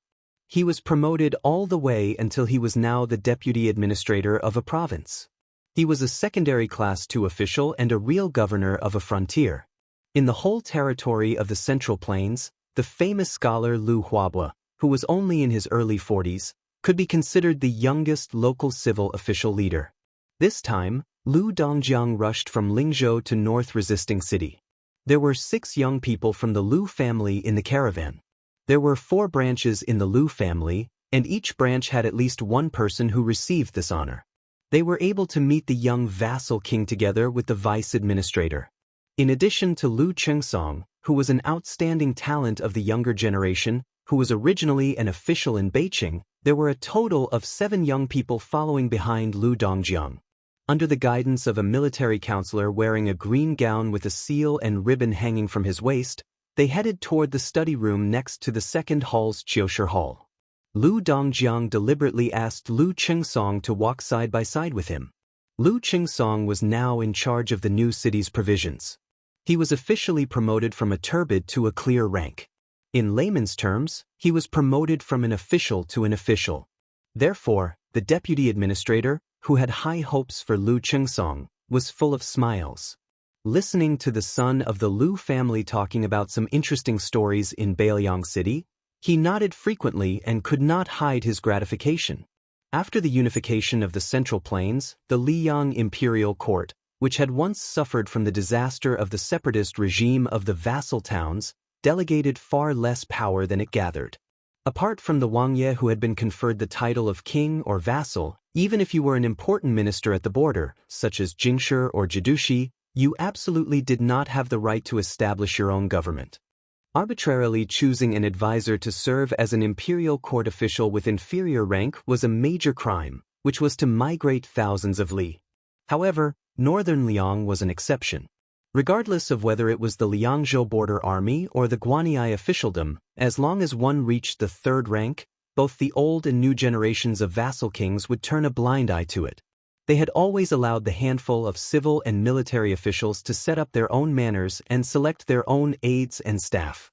Mount Qingliang and the Protectorate General Manor would basically happily approve of that extraordinary Mei.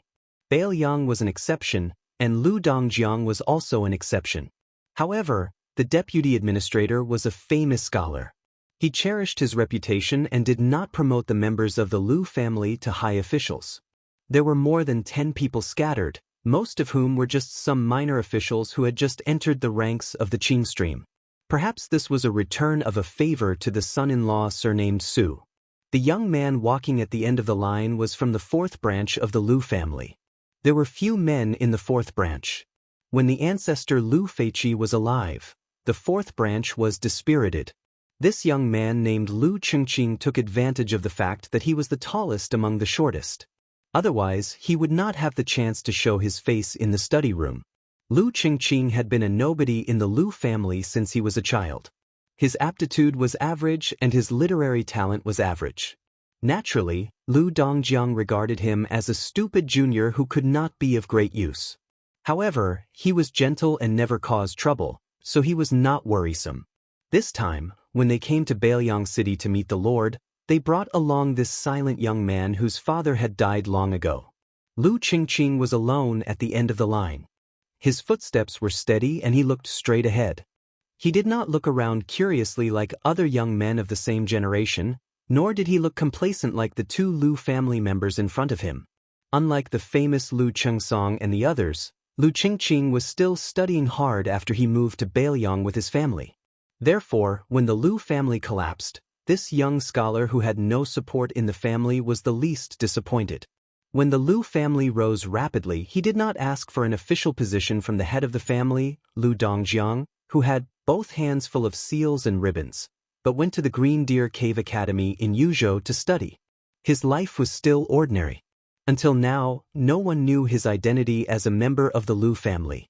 When his classmates gathered, they would discuss current affairs and state affairs and sing loudly. Lu Qingqing had never been mentioned. This time, when the family sent a letter to ask him to leave for the border in advance, Lu Qingqing came. He only carried a bookcase and gritted his teeth to hire a carriage. Then, he waited alone in the market town outside the city for the mighty deputy provincial governor. When Lu Qinghe, a peer of the third branch, learned that there was no senior official coming out of the city to greet them, he complained that the people in the city were too careless. If it were in Great Peace City, with his uncle's prominent identity, even if the minister of the Ministry of Rights did not come out to greet them, there should at least be an assistant minister of the Ministry of Rights waiting outside the city. Lu Qingqing, who was ridiculed by his peers as a blockhead, still looked on coldly as usual. He only listened and did not say anything. The vassal king's study next to the summer-seeking hall was not big. There were only 4 chairs. The young vassal king had one. Of course, Lu Dongjiang had one. Lu Qingsong, who was the local bully of North Jeqing and the top young disciple of the Lu family, also had one. As for the last chair, after Lu Dongjiang sat down, his eyes indicated for Lu Qinghe to sit down. However, other than the look of an elder encouraging the younger generation, there was also a hint of warning not to complicate matters. This Lu Qinghe was the disciple of the Lu family who did not have a good time as an official in the Liangzhou Yamen and resigned. He was also the young famous scholar who left behind those harsh words. It was a pity that this was in Bailiang, where martial prowess was weak and literature was weak. Perhaps if it were in the Central Plains and Jiangnan, this would be an elegant story that would cause a sensation in the scholarly circles. Lu Dongjiang had long admired Lu Qinghe. He had personally praised him as the high standard of the Lu family.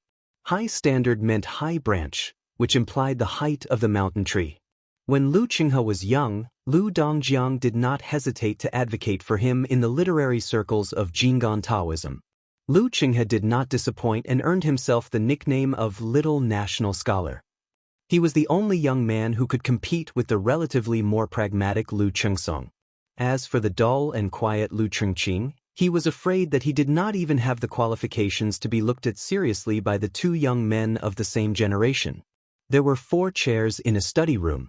At that time, the young king stood at the door to greet them. After leading them into the room, he smiled and stood behind the ordinary desk. He stretched out his hand and pressed down. After his father-in-law Lu Dongjiang and the 3 young men were seated, the young king slowly sat down. The study was not big, but there were a lot of books and files. There was no ice basin filled with ice placed in the corner. Even if the young king had opened the window before, it was inevitable that it would be a little cramped and hot. This made the Lu family's children, who wore tight clothes in order to not lose their etiquette, somewhat uncomfortable. Several young people standing behind Lu Dongjiang, Lu Chengsong, and Lu Qinghe were a little surprised after looking at the study from the corner of their eyes. The formal study used by the king to deal with important military affairs was too simple and crude. It could be described as shabby. In the early years, they were far away in Qingzhou, Jinggan province. They were very curious about the degree of extravagance in Bailiang's Wudong'an. There was an interesting story in the literary circle of the Central Plains. There was a literary talent in Gangnam-do. He scolded Su Xiao as the most important thing to be an official in the imperial court. After he retired to the countryside, he belittled Bailiang's border affairs as the most important thing in his life.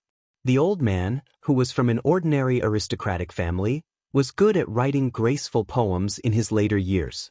His words were gorgeous, and he especially liked to describe fun and drinking. He was praised by the Gangnam-do literary circle as writing about the affairs of the rich and noble family with a melodious style. It can be described as a hall full of gold and jade. However, it was unknown how it spread to the poor Bailiang. His Royal Highness sent a letter to the old man's mansion. The general idea was that the old man, who was from a poor family, had never touched the threshold of wealth in his life. The letter was full of gold and jade, which was vulgar. At the end of the letter, he also gave a gift of 8,000 sounds of rain hitting the banana leaves, 10,000 koi fish sitting in front of me. The implication was no doubt that the old man, who was only an official of secondary class 3, had seen a little bit of romance. Chapter 1950. After the old man received the letter, he was furious, but he also acted as if he had received a treasure. He immediately went to the court to accuse the Bailiang Su family, saying things like, Su Xiao privately embezzled the funds of the Northwest Border Army, stuffing his own pockets to the extreme, shocking, and Bailiang is poor, the Su family is rich. These famous sayings that were frequently used by officials and loyal officials were first spread from the mouth of the bone scholar, old man.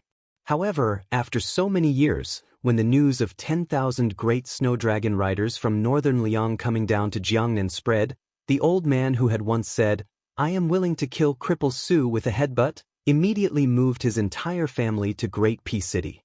In one night, everything that could be moved was moved away. Not a single item was left behind. The conversation in the study, although the young king was not wearing his official robe, Lu Dongjiang was wearing a meticulous official robe. However, from beginning to end, there was not the slightest hint of a monarch and official meeting. It was more like a normal conversation between a father-in-law and son-in-law. Even when it came to official matters, the young king also had a smile. Most of the time, it was the deputy administrator talking. The young man listened carefully and did not have the slightest impatience. During this time, the young king even personally poured a cup of herbal tea for everyone in the room. The tea leaves were white frost tea from Lingzhou. Like the green ant wine, they were all rustic and belonged to the summer tea. It was not chewy and had a strong astringent taste. Only the poor old tea drinkers of Lingzhou were willing to taste it. The reason why the white frost tea could be chosen by the old King Liang, Su Xiao, as the tribute tea of the Qingliang Mountain Wang Mansion and the Bailiang Frontier Army was because there were more than 800 people who had entered the Liangzhou Frontier Army at the same time. Coincidentally, they all became fellow soldiers. In a battle outside the Great Pass, the 800 riders took the initiative to bring up the rear and all died in battle. In the sparsely populated Lingzhou Prefecture, there were only 3 small counties.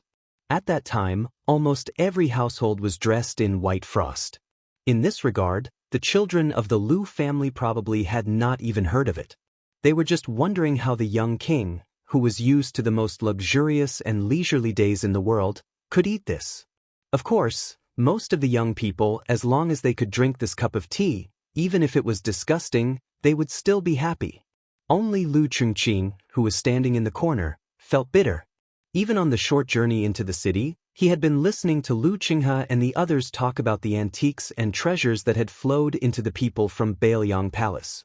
Each of them had picked up a few pieces by luck, and each of them had regretfully missed a few. Lu Chengqing didn't have any spare money. Even if he did, he wouldn't buy it. At this moment, Lu Chengqing looked at the young king who always smiled warmly and felt that the aftertaste of the cup of tea was even more bitter. Lu Dongjiang should also know that the war outside the pass was in full swing, and the young king needed to personally deal with the heavy work, so he did not stay for long and quickly got up to leave. After the young king got up, he picked up a long brocade box placed in the corner of the table, walked around the table, and handed it to the deputy administrator. He smiled apologetically. "There is nothing good here. This box of bamboo pipe purple all was specially sent from Wutangen by me. It's not worth much, but it's rare." Lu Dongjiang's eyes lit up. He took the box and laughed. "Your Highness is very considerate. From the Great Feng Dynasty to the Spring and Autumn Southern Tang Dynasty, the purple and green alls in Julin County of Feng Province were tributes. The law clearly states that the annual tribute is 5 taels of green alls and 4 taels of purple alls. The purple alls are the most precious. Unfortunately, after the fall of the old Southern Tang Dynasty, the war affected Julin County, and almost no grass grew. This kind of small purple all really became extinct. It is said that even the imperial study in Tai and city only has 2 or 3 small purple alls, and they are reluctant to use them. Your Highness, to tell you the truth, I have been searching in Qingzhou for more than 10 years in my early years, but I still couldn't find it. Fortunately. The young king smiled and said, "This can be considered a lucky hit." Lu Dongjiang came in high spirits and returned in high spirits. The children of the Lu family must also be honored. Just when the young king got up to send them out of the study, Lu Qinghe suddenly stopped and turned around and asked, "I heard that when your Highness was still His Royal Highness, you once wrote the poem, 1,000 sounds of rain hitting the banana leaves, 10,000 koi fish?" Su Fengyan nodded and smiled. "It's true." Lu Dongjiang knew something was wrong, but before the deputy provincial governor could say anything to stop him, Lu Qinghe, who was like an all out of a bag, said bluntly, "Wang Ye's original intention is to use this to belittle the fake wealth of the famous Jiangnan scholar Han Jiajing, right?" Su Fengyan's smile did not diminish as he nodded lightly. Lu Dongjiang, who was holding the brocade box, had already resigned himself to fate. In fact, deep in his heart, he was also looking forward to a lucky hit. Lu Qinghe said bluntly, "But your Highness's words are tantamount to the pot calling the kettle black. The wealth poem made of golden words is naturally not real wealth. But your Highness's koi fish in tide listening lake, Wutangen's 1,000 banana leaves, and my poem, a light breeze flipping through a book in a small room, the hanging lantern in a tall building melts the moon, how about it?" Su Fengyan smiled even more. "It's easy to judge who's better. In fact, my second sister also scolded me fiercely like you, saying that I'm not as good as the old man surnamed Han. Suddenly, I'm rich, and I don't even have Han Jiajing's subtle skill of putting up a facade." This time, Lu Qinghe was speechless. He really didn't expect that the young king would expose his own shortcomings like this, and the beautiful draft in his stomach suddenly became useless. Su Fengyan asked with a smile, "You are Lu Gaobiao, Lu Qinghe, who said, 'I'd rather be a ghost of Qingzhou than a dog of Baoyang,' right? Your sister once mentioned you to me in Wutangen, saying that you're too talented." Lu Dongjiang tried to smooth things over. "Your Highness, this kid has some talent, but he doesn't deserve the word talented." Su Fengyan smiled but didn't say anything. In addition to the satisfied Lu Dongjiang, the group of young people once again respectfully bowed and said goodbye. Lu Qingqing was still walking at the end of the group. For some reason, this nobody from the 4th branch suddenly turned his head and saw the young lord looking at him with a smile. At the same time, the young lord gently threw a small object to him. Lu Qingqing subconsciously reached out and caught the cold object that looked like a seal. After holding it in the palm of his hand, his face was blank. The young king smiled and winked at him, then turned and walked into the study. Lu Qingqing, who was sweating profusely, tried to keep calm and continued to walk slowly. He slightly loosened his hand and looked down. Sure enough, it was a small private seal made of mutton fat white jade. The one in the palm of Lu Qingqing's hand was a seal of appreciation. This kind of seal was used to seal paintings and cultural relics. It was popular in the Dafeng dynasty and flourished in the Spring and Autumn 9 kingdoms. The word fake was engraved on the seal. This private seal was definitely the most legendary seal of appreciation. It was very likely that it would not be surpassed even after hundreds of years. The priceless paintings and paintings in the world, which were destined to be passed down for hundreds or even thousands of years, were all engraved with these two words. Lu Qingqing looked absent-minded and lost. He couldn't figure out why the young king would throw such a significant object to him. He couldn't figure out why he didn't give it to the shrewd Lu Chengsong, the sharp Lu Qinghe, or even the head of the Lu family, Lu Dongjiang.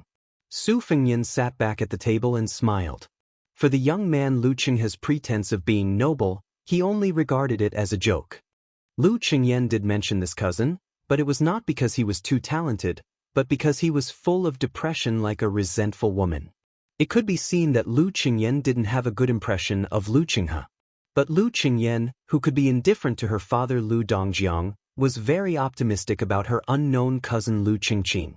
At that time, she seriously told Su Fengnian that although her grandfather had never shown any sign of appreciation for Lu Qingqing, he had personally commented on her twice.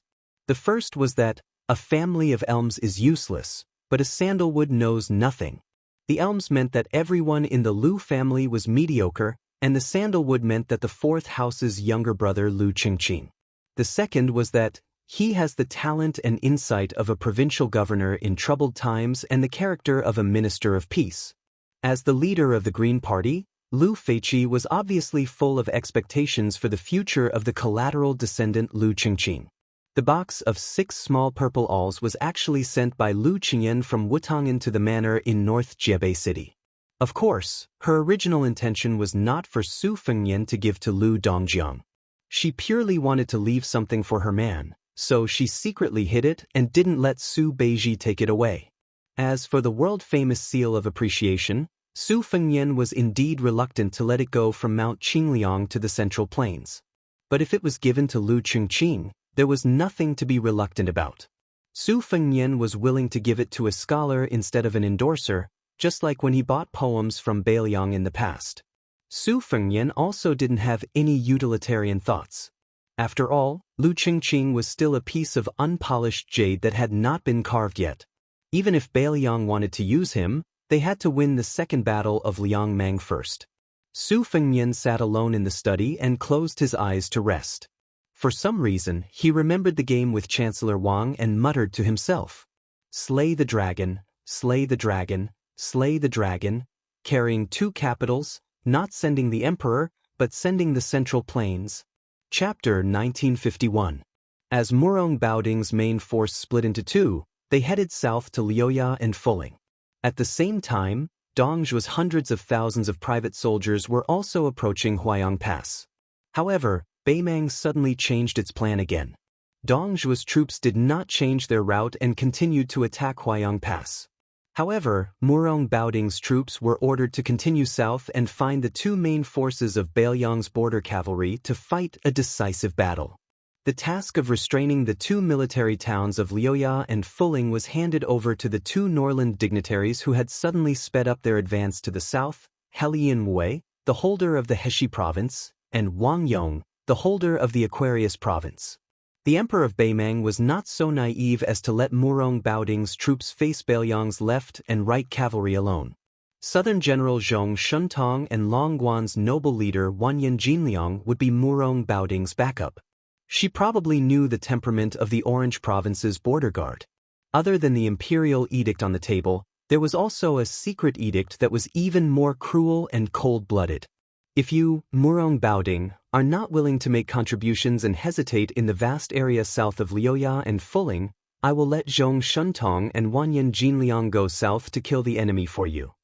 Therefore, Murong Baoding, who was previously glad that he did not have to go to Huayang Pass to fight Chu Lushan's border guard, could only lead his troops south with a heavy heart.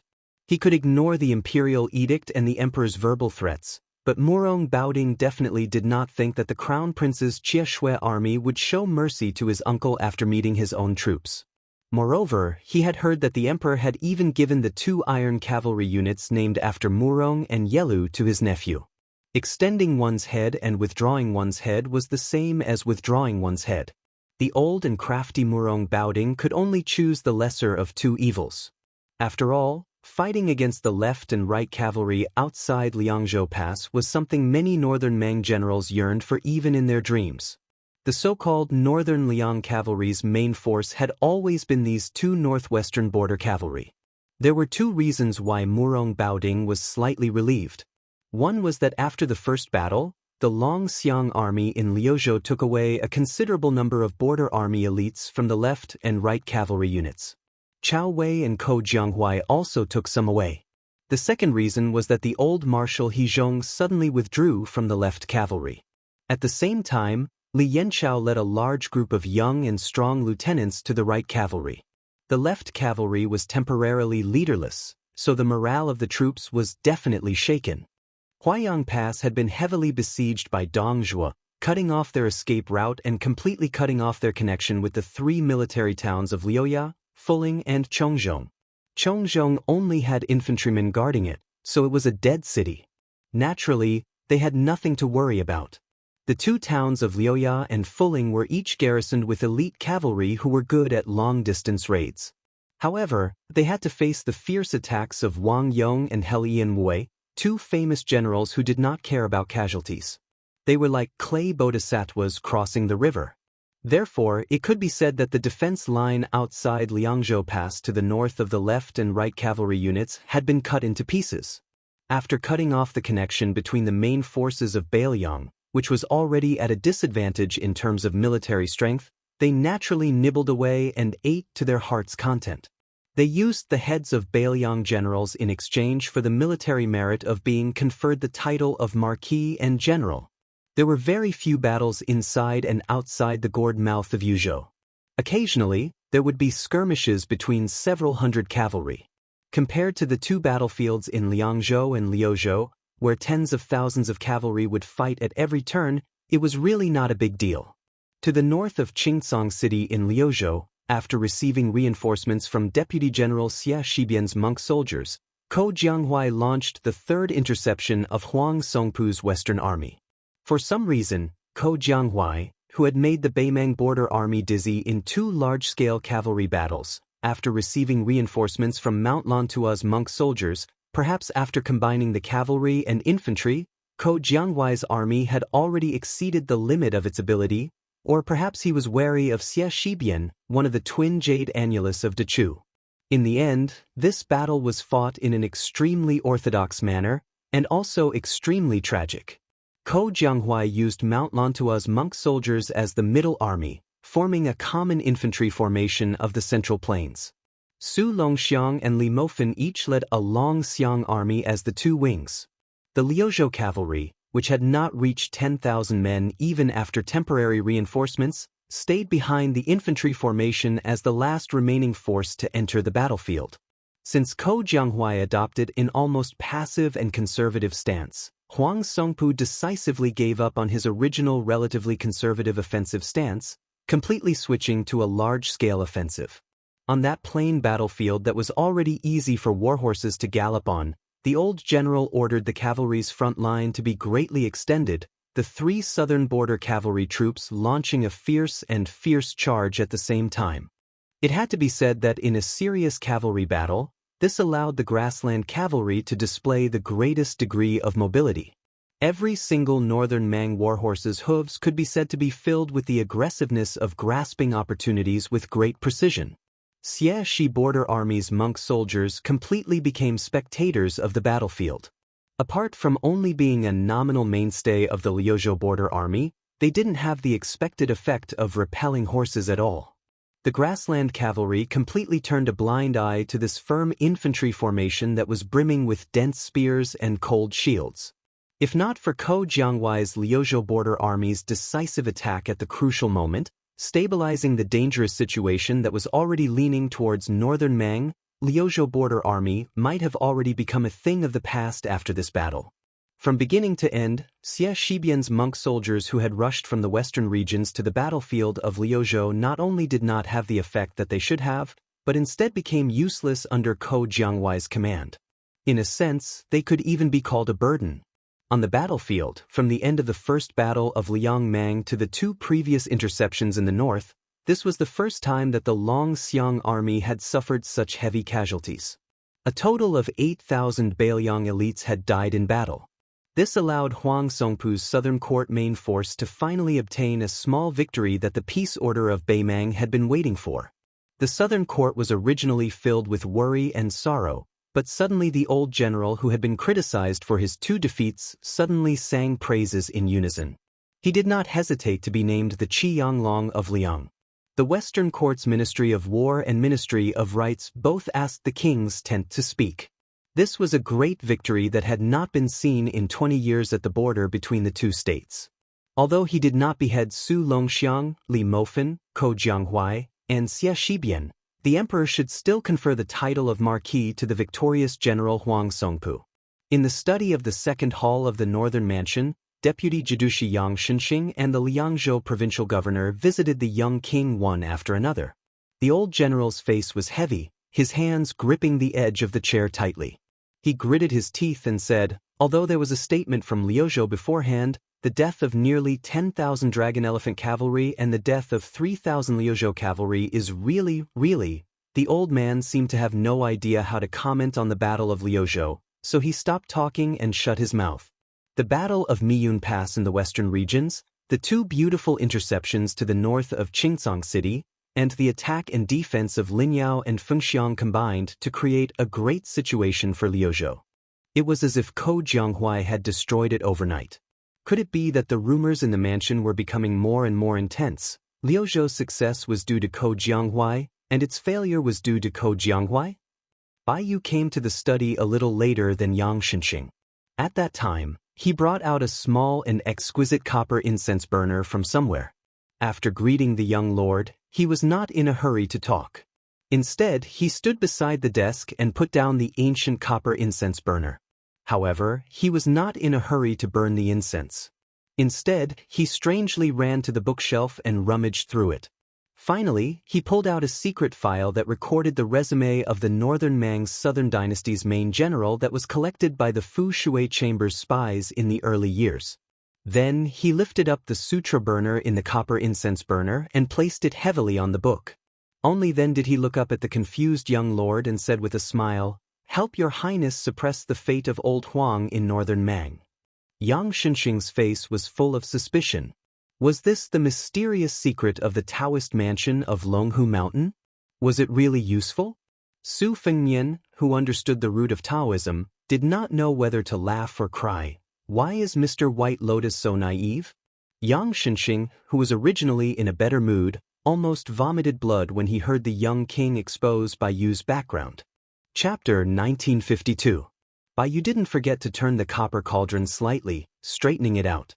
He smiled and said, "Your Highness, it's better to believe it than not to believe it. Sincerity can move metal and stone. Sincerity will work." Su Fengnian could only agree helplessly, Yes, Mr. White Lotus is right." Yang Shenxing looked at this pair of strange monarch and minister, who were neither superior nor inferior. The old man could not help but smile. Su Fengnian suddenly asked, "How is Zhao Ningxin's cultivation after living in seclusion in the Earth Lung Mountain? Is it smooth?" Bai Yu smiled and said, "Thanks to your highness, Zhao Go of Liyang did not have any qi refinement warriors prying into the secrets of heaven. He focused on cultivating at the Earth Lung Mountain and did not get discovered. Everything went smoothly, and he even sent a letter to me, advising me to go there to cultivate my heart and mind, lest I have to live under someone else's roof in northern Liang." Su Fengnian was so angry that he laughed and said, "Zhao Ningxin's ability to burn the bridge after crossing the river is not worse than his Dao cultivation. In the future, all the letters sent to you from outside Beiliang will be rejected in Beiliang." Bai Yu quickly waved his hand and said, "You can't do that. Occasionally, I still receive a few letters from female pilgrims and I have to reply to them one by one. It's just that I find it strange.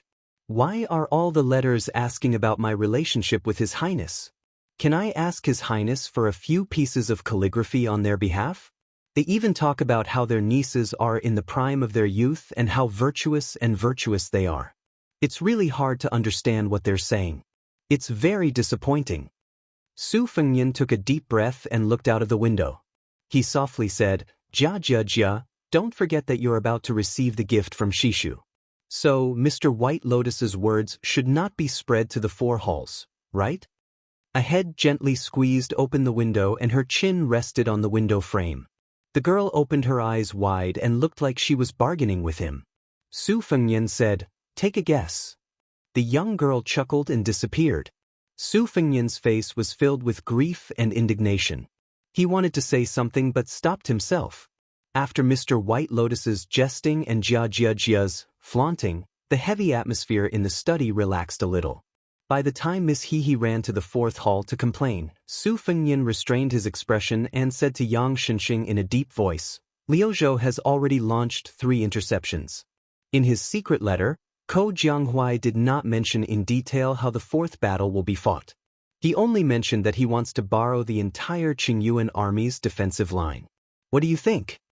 Yang Xinxing frowned and said, "Your Highness, are you sure it's the entire defensive line and not just the regular garrison in Qingyuan army town?" Su Fengnian nodded. "Including Liangzhou's General Shifu's troops, Ningamei's Iron Stupa, and Yuan Nanting's White Feather Light Cavalry." Yang Xinxing fell into deep thought and muttered, "This Ko Jianghuai, what a big appetite." Then Yang Xinxing cautiously asked, "As a general of Liuzhou, to ask for power from Liangzhou's border army, and to ask for tens of thousands of elite troops at once, not only will he empty out Liangzhou's Shiminhu's family fortune, but he will also subtly surpass the higher-ranking Liangzhou general. Isn't this a little inappropriate?" Without waiting for Su Fengnian to reply, Baiyu had already answered this sensitive question. "General Yang, if this were anywhere else, it would naturally be greatly inappropriate. But here, there's no need to scare yourself. Shifu won't hold a grudge against this. Of course, the premise is that we win the battle. If we lose, Shifu will never have any contact with Ko Jianghuai for the rest of his life. Even worse, the 2 border armies of Liangzhou and Liuzhou might become enemies from then on." Yang Xinxing asked, "Why is General Ko unwilling to give his general military strategy to Beifeng City?" Su Fengnian shook his head and said, "I don't know."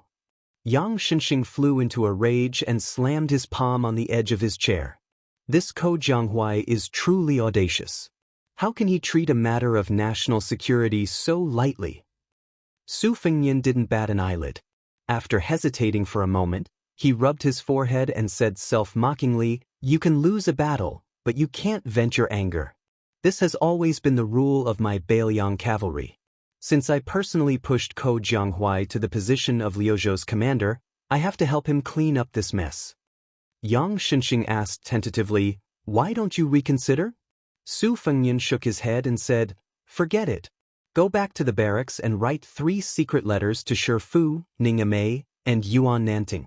There's no need to explain the reason for the transfer of troops in the letters.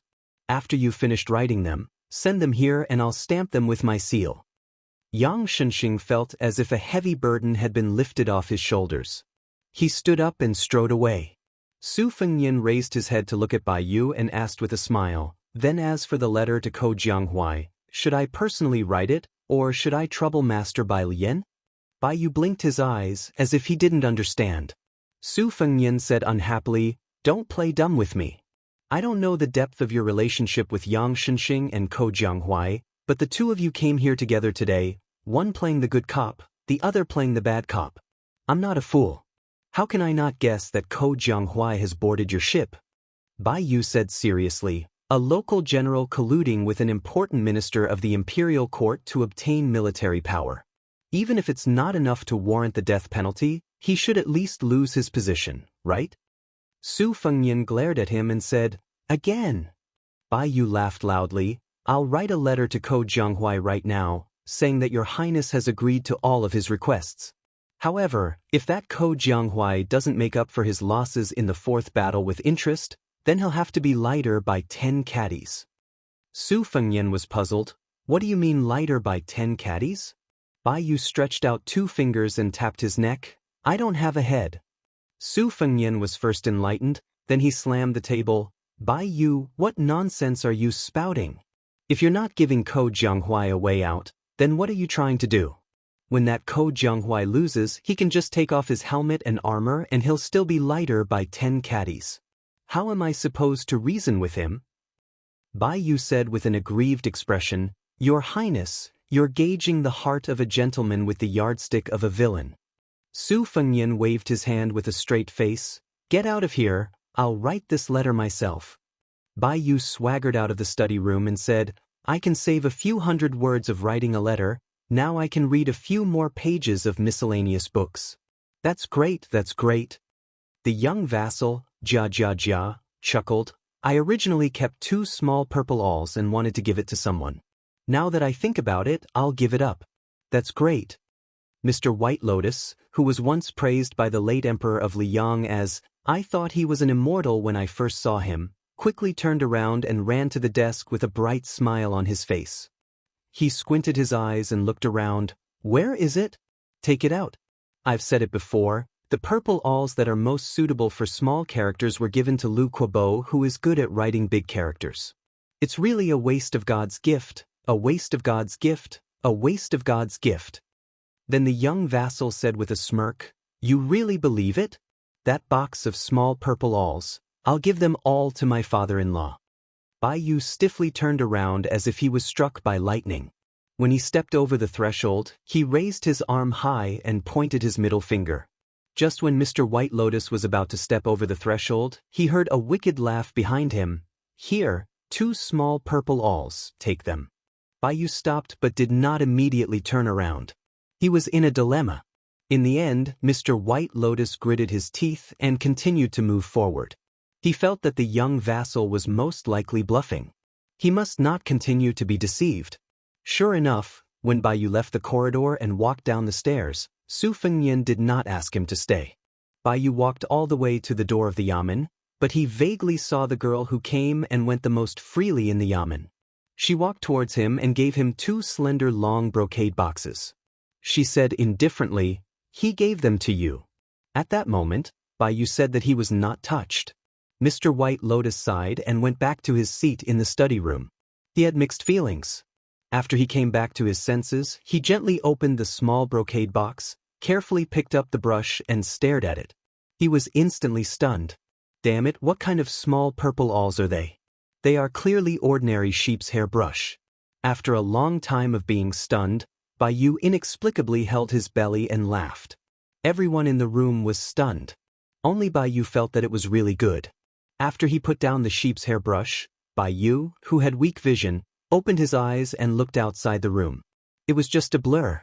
Mr. White Lotus slowly said, One day, all the sheep's hair brushes of the Central Plains will be out of the grassland. Chapter 1953. Grand cities have their own prosperity, remote small towns also have their own liveliness. This small town located in the southeast of Liang has always been far away from the flames of war. If it was a time of peace, it would not be a big deal. But when there were signs of turmoil and unrest in the provinces and counties, this place appeared particularly peaceful. There were some villages near this small town that were named after surnames. When it came time to pay respects to their ancestors and hang up paintings, they were all extraordinary. The Song village even had a portrait of an emperor surnamed Song. Compared to some villages that had portraits of the founding heroes of Daoist dynasty or the ministers of Small Spring and Autumn dynasty, this village naturally felt superior. It's just that this Song village's ancestor was of high status. The few families surnamed one in the village could not benefit from this glory. In fact, the elders in the village, even if they had studied for a few days, even if they had carefully flipped through the family tree, they still could not tell what was the relationship between themselves and the Song emperor. It was said that there was once a busybody in the village who specially brought along a small wooden box to examine the family tree, but he also could not tell what was the reason. Who would have thought that in the end, it turned out to be the most unambitious young man in the village, a guy surnamed One. He went out for a stroll for 3 years and then returned to his hometown. He spoke with certainty, saying that after the people in the village died, there was a great deal of attention to the reason why the 2 words Yinchuan were engraved on the top of the tombstones. At that time, the Daoist dynasty claimed that half of the scholars came from Yinchuan County, and the Yinchuan Song family was a first-class rich family that produced many literary and famous scholars. In the last years of the Daoist dynasty, the ancestor who first set up a separatist regime and then became the first emperor of the Song family came from a branch of the Yinchuan Song family. The origin of this Song village must be that after the separatist regime was annihilated, during the famous Ganlu southward migration, they finally settled down here. After the young man with the surname Wen sorted out the context, the elders in the village more or less understood. Even if they did not understand, they pretended to understand. Just listen, not only is it the Song family of Yinchuan, but it is also the Sweet Du South. How grand is this? It can be seen that although our Song family village has not produced a single child in the past 100 years, but after all, our ancestors were once rich and noble.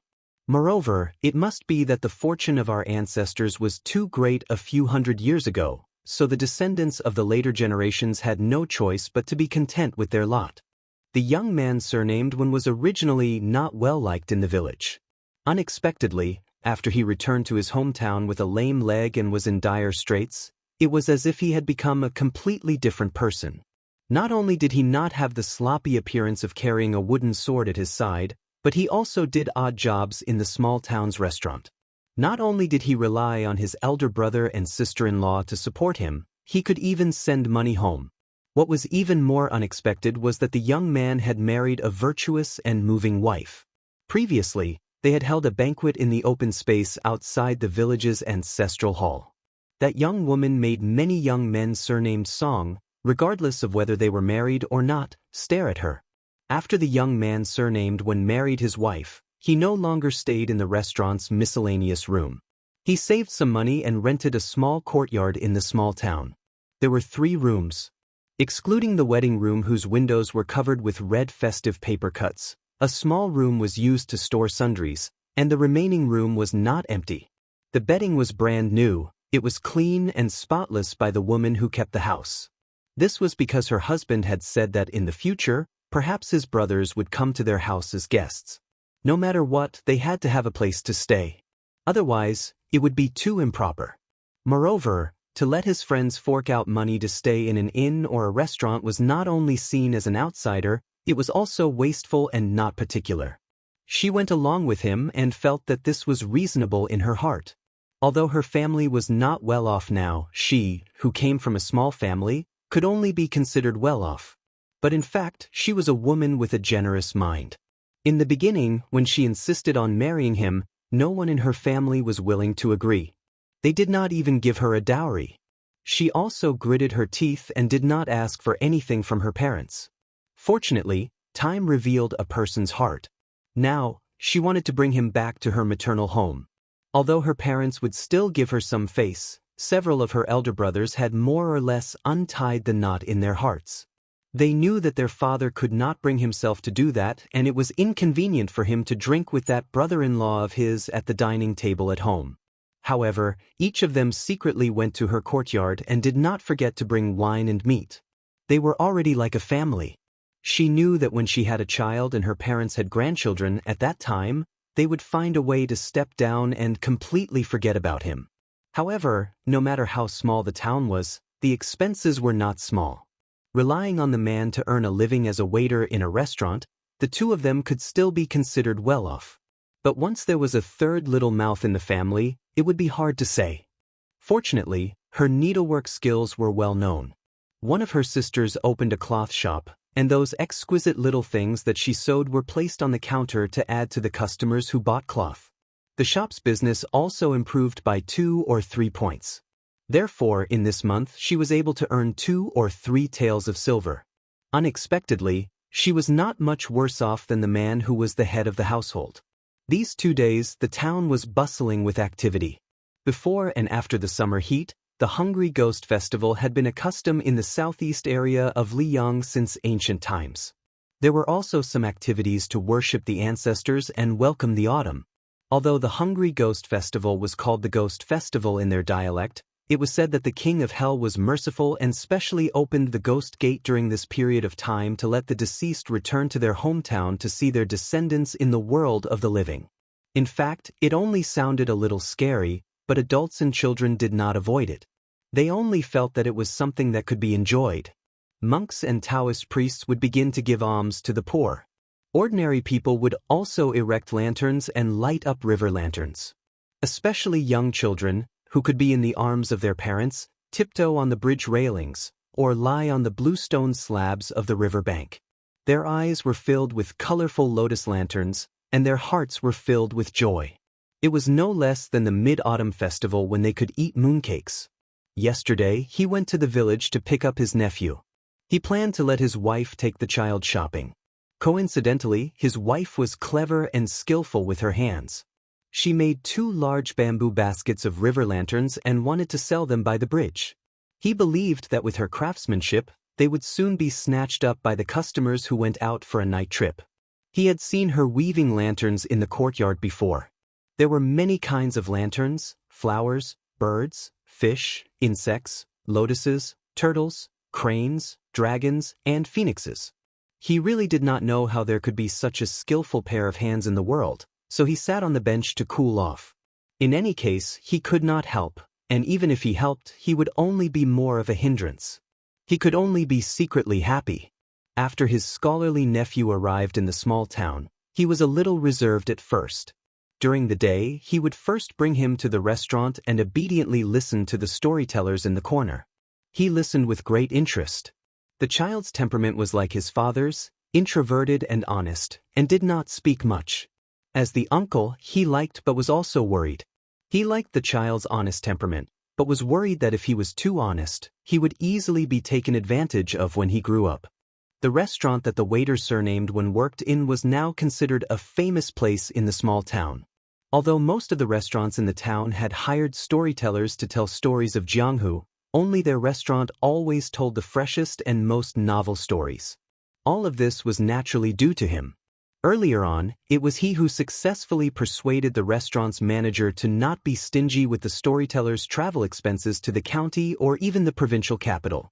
Therefore, when this restaurant first told the story of the female Wang Lin chief of Great Snow Plateau who comprehended immortality by watching snow for a night, the debate between Buddhism and Taoism on Mount Wudong in the Northwest Taoist ancestral court, the turmoil and unforeseen events in the holy land of Jianghu, and the Wu family's sword tomb's journey to Beiliang, it could be said to be a sensation in the small town. The people were led by the nose by the restaurant's storyteller during their leisure time, and the restaurant's business naturally rose.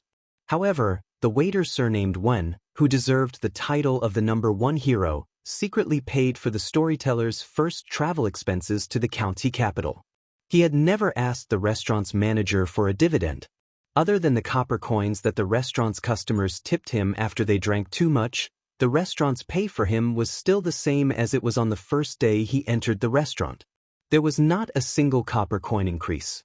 Every day, the shopkeeper would stand behind the counter with a smile on his face, watching the waiter with the surname when running errands attentively, and watching the lively young man serving tea, wine, and smiling apologetically every day. No one knew what this old man was thinking. Today, the storyteller in the restaurant was in high spirits, his spittle flying everywhere as he talked about a strange incident. He said that there was a grandmaster of swordsmanship named Qi Jiajie in the capital of Liang. As the master of swordsmanship for many of the sons and grandsons of aristocratic families in Tian City, for some reason he went to the Dongyue sword pool with high mountains, long rivers, and high sword qi to forge a peerless sword.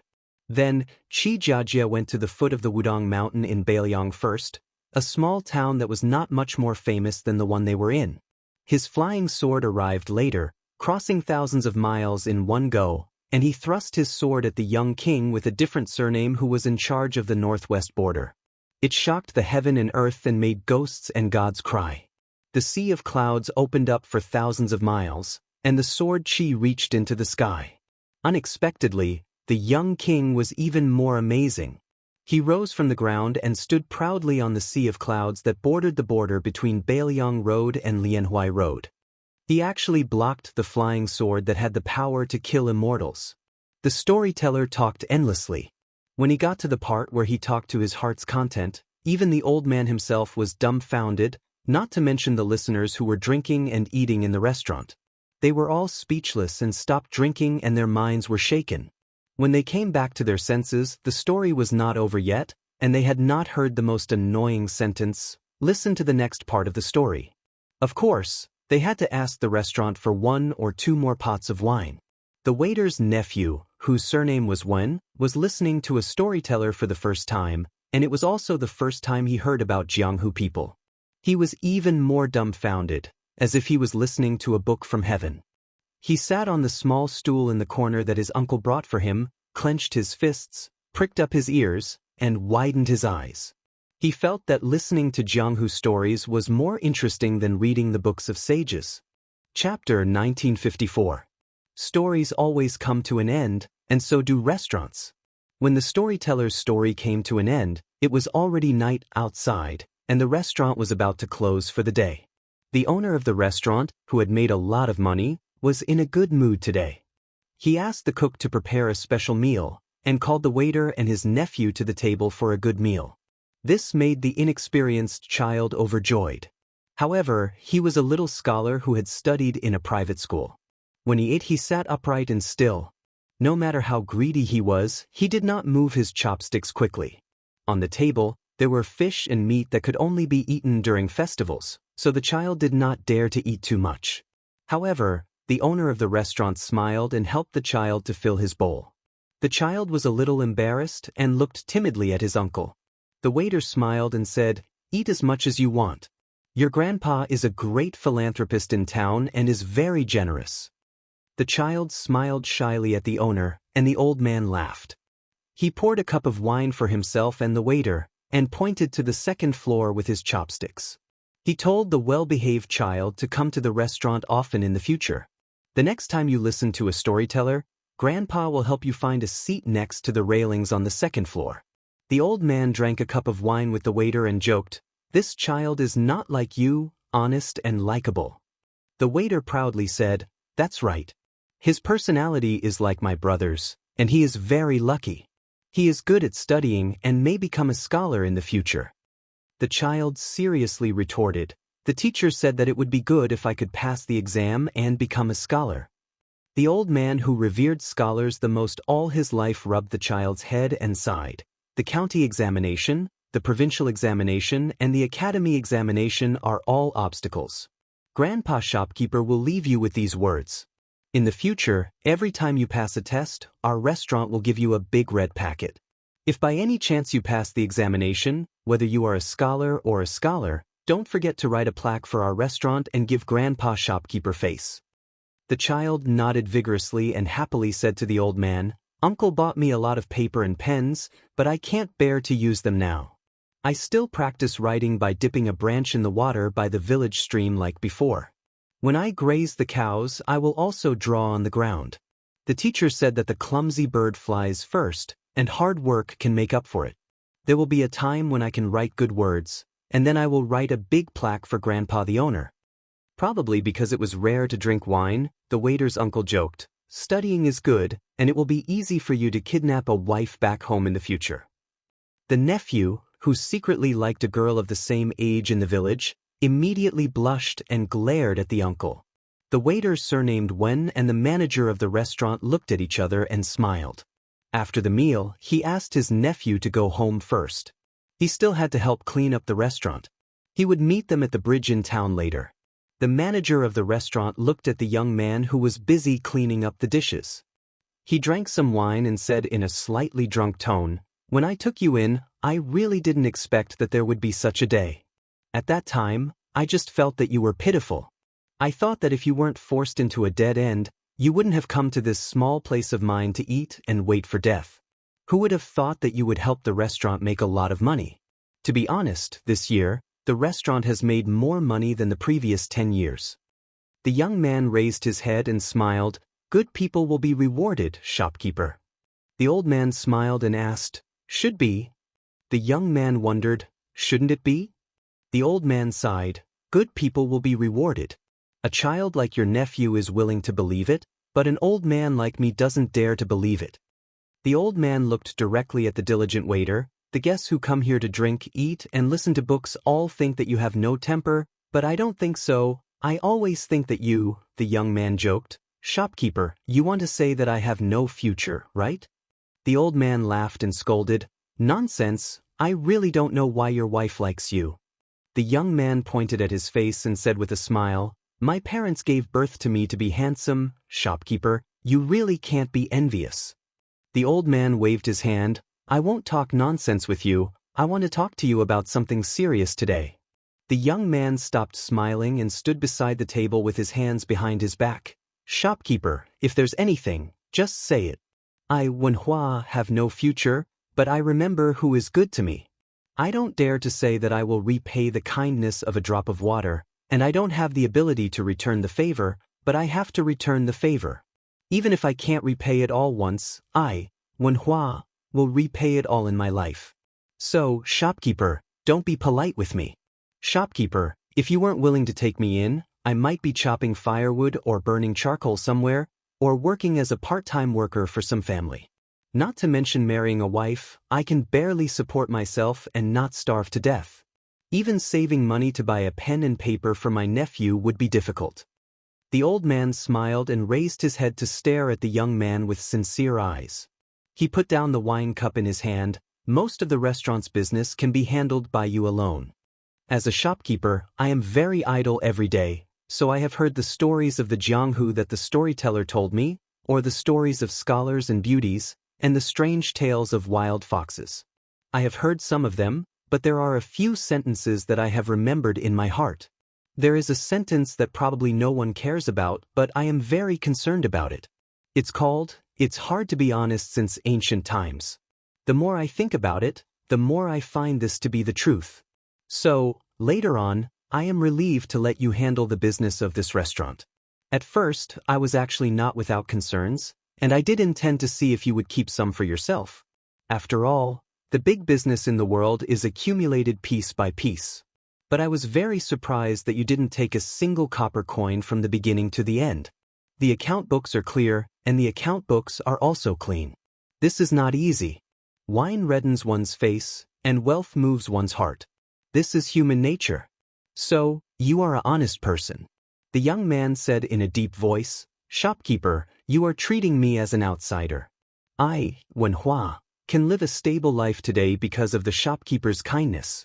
If I go against my conscience and secretly take money from the restaurant, I, Wenhua, am really not a good person. I can't do this kind of thing." The old man nodded. "As you know, I'm not young anymore. My whole life, I've always wanted to buy a big house in the county city for my retirement. It just so happens that my 2 pairs of daughter and son-in-law are both making a living there. Although there's an old saying that a married daughter is like spilled water, there's no parents in the world who don't care about their children. My 2 daughters are married off carelessly, and it's not easy for them to live in the county city. That's why I'm thinking of letting them live a better life without renting a house and living under someone else's roof. As for me, I was willing but unable to do so in the past. The 300 to 400 taels of silver that I've saved up are still passable in the county city, but it's not enough in the county city where every inch of land is worth its weight in gold. This year, thanks to you, Wenhua, I've doubled my savings and have about 800 taels of silver.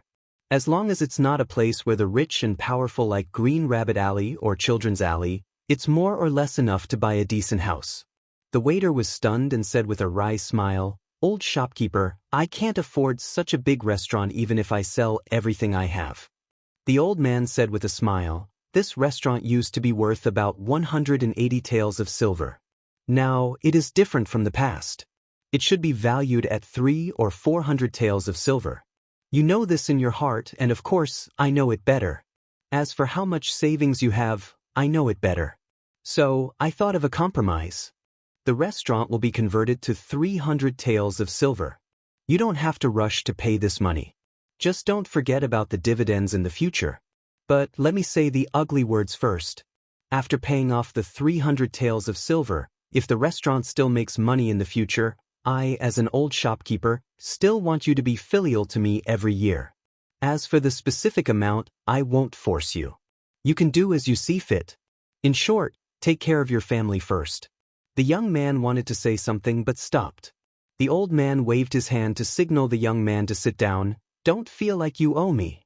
I am very smart.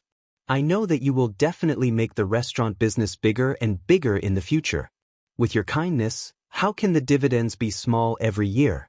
I can lie in the big house in the county city and enjoy life. I can get a sum of silver every year for free and make a fortune.